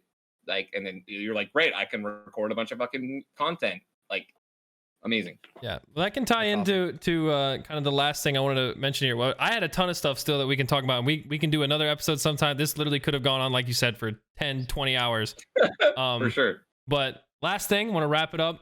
What is the next goal, man? Is there a family? Is there a tiny ninja coming? Is there, you know, are you gonna just retire, dude? Got that fatty mixer contract, just peacing out, dude? Valorant? Like, no, I'm just take the money and run, man. Hold on, man. Let me just no family. Absolutely not. We just got our third puppy. My hair is all over the place. Right. We just got our third puppy. Third little guy. And oh, by the way, great news. He is completely parasite and virus free. We rescued him from a terrible home, like shelter that we found him. It was awful. He had basically he had just so much shit. It was disgusting. And I say it was disgusting, and I'm just being completely transparent. Like, we have our first 2 dogs we got from a breeder, like fucking legit, like $1,000 for Chance, $2,500 for Navi. Like, these were like top of the line, very good dogs. Not a problem with them. Nothing. They're perfect. You know what I'm saying? No bugs, no parasites, no worms. They're golden from the start. And then obviously we freaking got them vaccinated up, and so now they've never had issues. We rescued this dog, bro. First poop home littered with just nasty stuff. I'm not gonna say anything specifically because it's really gross. And we're just like, oh my god. Like, we already thought he got dewormed, but like, what is this? Take him in. He's got tapeworms, coccidia, and they think he has mange. And mange is like when they patches of hair won't grow. Yep. And coccidia is like when they've been like surrounded by fecal matter when they were puppies. And tapeworms are obviously the same thing as well. So like, he was literally basically living in shit for like the first week probably of his. And so we got rid of the tapeworms, obviously, took care of that, got rid of the coccidia. We put him on pills immediately. And then we take him in again. Got him like legitimately tested for mange. Didn't have it. It was just a little scratch on his head that like where fur wasn't growing. Count the lucky stars. Out of nowhere, now he's got roundworm. Yep. We had tapeworm and then he had roundworm. Like, what the hell? Dude, gave him a little pill. Roundworm. Jess just brought him in today. A week and a half later, gone. So he is completely clear right now. Nothing. So now we can bring Chance and Navi home. Yeah, Anthony was just telling me he was dealing with that. Yep. Yeah, I rescued a dog back in April, and same situation. He's a pit. He was a rescue, not in a good situation. Whoever had him clipped his ears so low that he doesn't have ears. Like, Jesus Christ. He just has like a giant meatball head. But when I adopted him, he had Dimmodetic mange. He had roundworm. He was just in a rough spot, like issues with his ears. So now the mange is gone, but the roundworm has been he's on his third cycle of medications. The first one his body adjusted to. The second one his body adjusted to and then rejected. And then now we're on a third one. So he's got pills. He's got mousse. He's got twice a week baths. I have to wash everything he lays on. Right, dude. Just to clear up his skin, and I hope it works because he's miserable. You know, like, I don't want him to be upset. Yeah, we got lucky with some of the medication they used for him was like this powder, and we had to put the powder over the food, and they're like, you may need to wet the food because the powder, they might sometimes just not eat it. I'm like, what the fuck? So we take him back in the next day because of something. I remember something happened. We took him in the next day, or yes, we took him in the next day to get him like fully checked for mange. And I was like, he's not eating his food. is there any other treatment you can give him for the roundworm? And they gave him a pill instead. I'm like, what the fuck didn't you just give me the pill the first time? instead of these 9 packets of powder that I have to pour over 9 different times he eats food and have to make sure he eats all the powder. So I digress from that. We're good. Nothing on the family, bro. We're chilling. And my goal right now, dude, it's COVID. There's nothing that, like, we're not really traveling at all. I mean, we're not even really leaving the house. So my goal right now is to just literally get, like, I want to keep doing big things, obviously, for gaming, big things for streaming. There's not much I can do right now because we can't, like, host any events or do anything, you know, record breaking or crazy. Right. So, you know, we have some new stuff that we obviously are trying to, you know, maybe do more stuff in Hollywood and things like that. But I just want to get my stream back, man. And what I mean by that is, like, I had zero intention. I knew I was not going to be the biggest streamer when I came back to Twitch. I knew it because I'm not a fucking idiot. I don't have an ego. I was like, I'm gonna have to work my ass off again. I'm gonna have to stream every day again. I'm gonna have to play a game that's relevant again. Like, like Nick Merckx is averaging 50 to 60,000 viewers on Call of Duty. I knew I was not. I didn't even think I was gonna get that many viewers my first stream back. No joke. I was literally expecting maybe peak 50K, because, like, I understand, like, the hype of Ninja returning to Twitch, or just me in general. Unless I'm playing Fortnite, it's just like there are so many people that are just like, all right, we get it. Who cares? And actually, there was a fucking clip I saw on Twitter of these assholes who were talking about my return to Twitch. They're like, I don't fucking care. Who cares? Nobody cares, dude. Everyone else has more viewers than him right now, dude. Nobody cares about Ninja anymore. And I'm just like, what a bunch of cunts, man. Like just completely not even focusing on all the good I've done and, like, have tried to do, right? And just ripping me for, like, like they thought that I care. Bro, I just wanted to get back to streaming. Right, we do the announcement because obviously you have to do an announcement. You got to LeBron James it, man. And they're ripping on me for the announcement. It's like, dude, fuck off, bro. Like, I have to obviously say something and announce that I'm coming back. Like, I just want to start grinding again. It was like the most like crazy announcement ever. Like, it was just like a little video, right? It was just like a little 10 seconds. 10 seconds, literally. Yeah, it's yeah. No, it took 10 seconds to film. Well, we go back to what we were saying earlier. It's just people looking for something to hate on, you know? Yes. Without any validation. But the goal is to grind again, get my viewers again, grow a community again. And, like, I want to start making my YouTube videos, obviously live content now, since I did a bunch of re-uploads when I was gone, not live streaming. You know, resuscitate my Instagram and my Twitter with legitimate clips and funny content again. And I really just, I have to earn, like, a top spot again. And hopefully people can, you know, I do that for some reason, bro. Like, I just, there was just no respect when I moved to Mixer. Everyone was fucking talking shit. Even my friends, right? I mean, even encouraged Tim and Ben and everyone. They were all, I mean, every day, right? Mixer joke, Mixer viewer joke, Mixer viewer joke. And it was all jokes. Yeah. Right. But jokes can get to you eventually. Many a truth, dude. My mom said this, bro, and it's never let me wrong. Many a truth is spoken in jest, man. There's always a little bit of truth, dude. And just kidding. Yeah. And I'm only joking. There's a little fucking bit. Yeah. Right? No, for sure. And everyone, and, like, those are my close friends, and I know they were joking, but there were so many people that were like, dude, fucking irrelevant, man. He gets 5,000 viewers. I mean, I'm not like, I don't hate. Yeah, there's only 6,000 users on Mixer, so that's pretty great. Exactly. Like, I don't hate Turner, but, like, the amount of shit that he talked when about my viewers and about, like, my relevancy and all this shit, when, like, it's like, dude, like, come on. Like, and he's another example of, like, everyone really was just like, dude, the fucking kid's relevant, man. Yeah, we get it, dude, right? Fortnite, one trick, not getting viewers anymore, and it's just so I guess I just get my respect back, dude. Yeah, that's interesting that you coming back with, like, a chip on your shoulder, because there's no real, you don't have to, like, you're right. I don't even have to stream anymore, yeah, bro. I know. I literally, you don't, like, you got the money. I know you take care of it. Like, you don't got to do shit if you really don't want to. You could come back and stream to 20 viewers fucking flicking boogers all day or something if you really wanted to, just because that's your new hobby or whatever it is. Like, so I definitely respect that. Like, you want to try and get back to, you know, where you were and more, which is cool. Yep. You know what it is, Tyler? You've become the Cam Newton Twitch.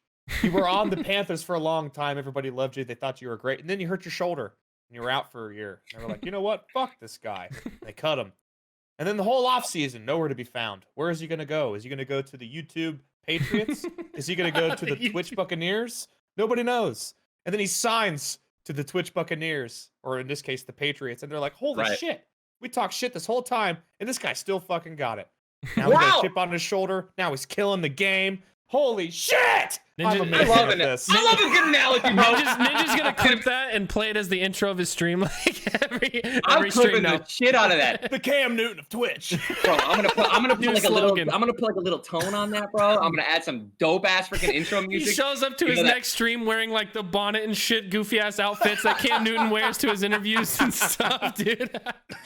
It's happening. This is happening. Got the Smokey the Bear hat on that he wore to one of those. For sure, man. Well, shit. That's it, man. Yeah. This is awesome, bro. Yeah. Thanks for coming having on me. again. A lot of fun. Obviously, guys, Ninja streaming back on Twitch, twitch.tv/Ninja. Let him know where else to find you. My man's got Instagram, Twitter. It's all Ninja, right? All Ninja. It's really hard to find, guys. I'm Yeah, sure you've it never must be heard of him. nice because my shit's all over the place, but him, just Ninja. 5 characters everywhere you look. Yeah. Awesome. Thanks for coming on, man. Definitely a fun thank chat. you for having me on. And we got so much more we can talk about in the future. So, Let's do it. yeah. Peace out.